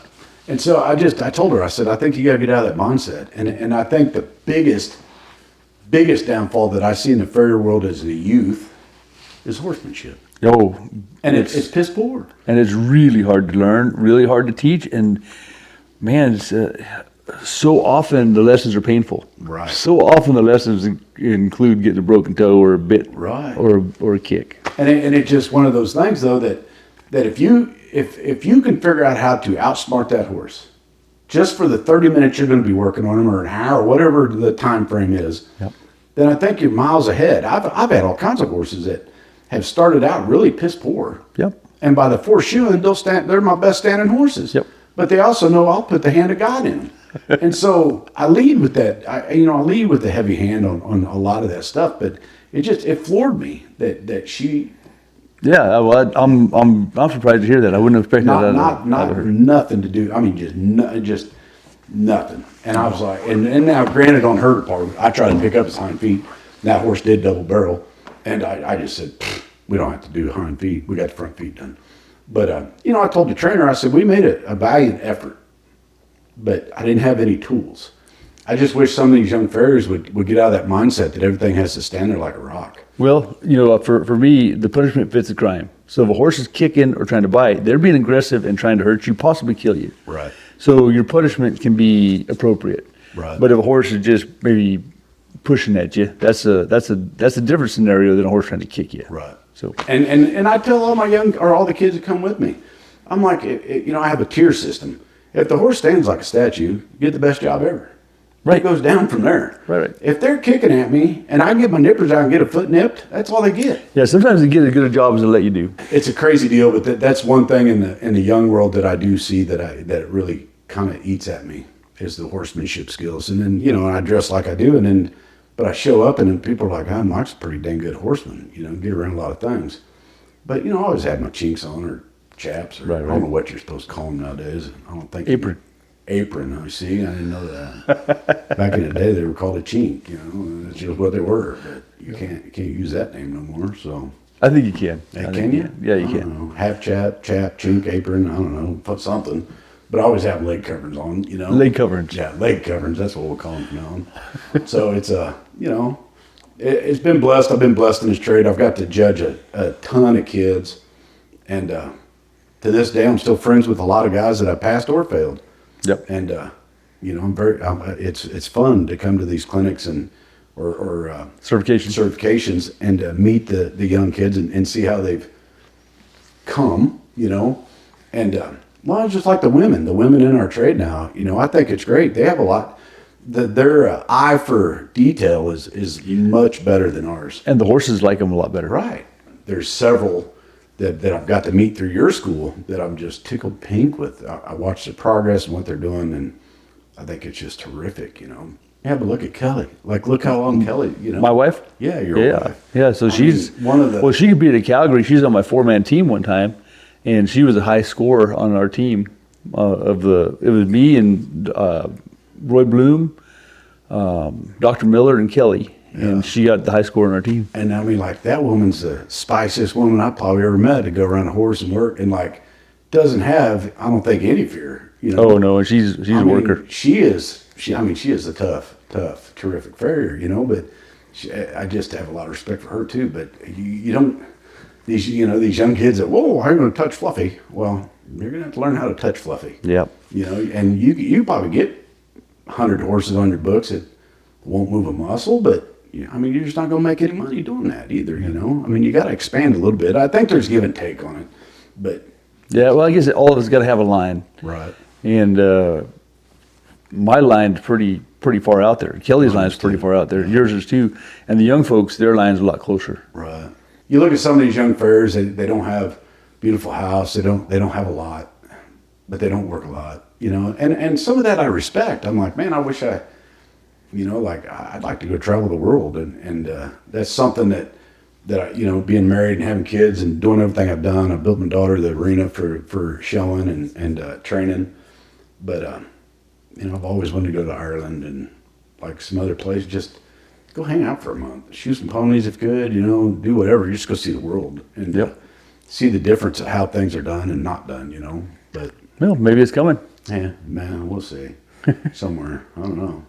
Well, I appreciate it, man. Hey, you've been a wonderful guest and a wonderful friend for a long time. Long time. Like when I first met Cody, I think he was bouncing on Kelly's knee, like he was still in the diaper, I believe. He was born 10 days before my first class. So he was 10 days old when I started my first class in January of '92. He was maybe a year old, maybe 6 months or something like that when I met him. Yep. Something like that. All your classes back in them days, 6 months long? They were 20 weeks. Okay. So it was 20 30-hour weeks. So the guy who owned the school, he was setting it up based on what he'd get financial aid for. I see. And so that's why it was that. We never even talked about me praying to your anvil. Yeah. We've been going a while. The sun is come and gone. Yeah, it is. Well, hey, Mike, again, thank you, sir. Thank you. I really appreciate your time.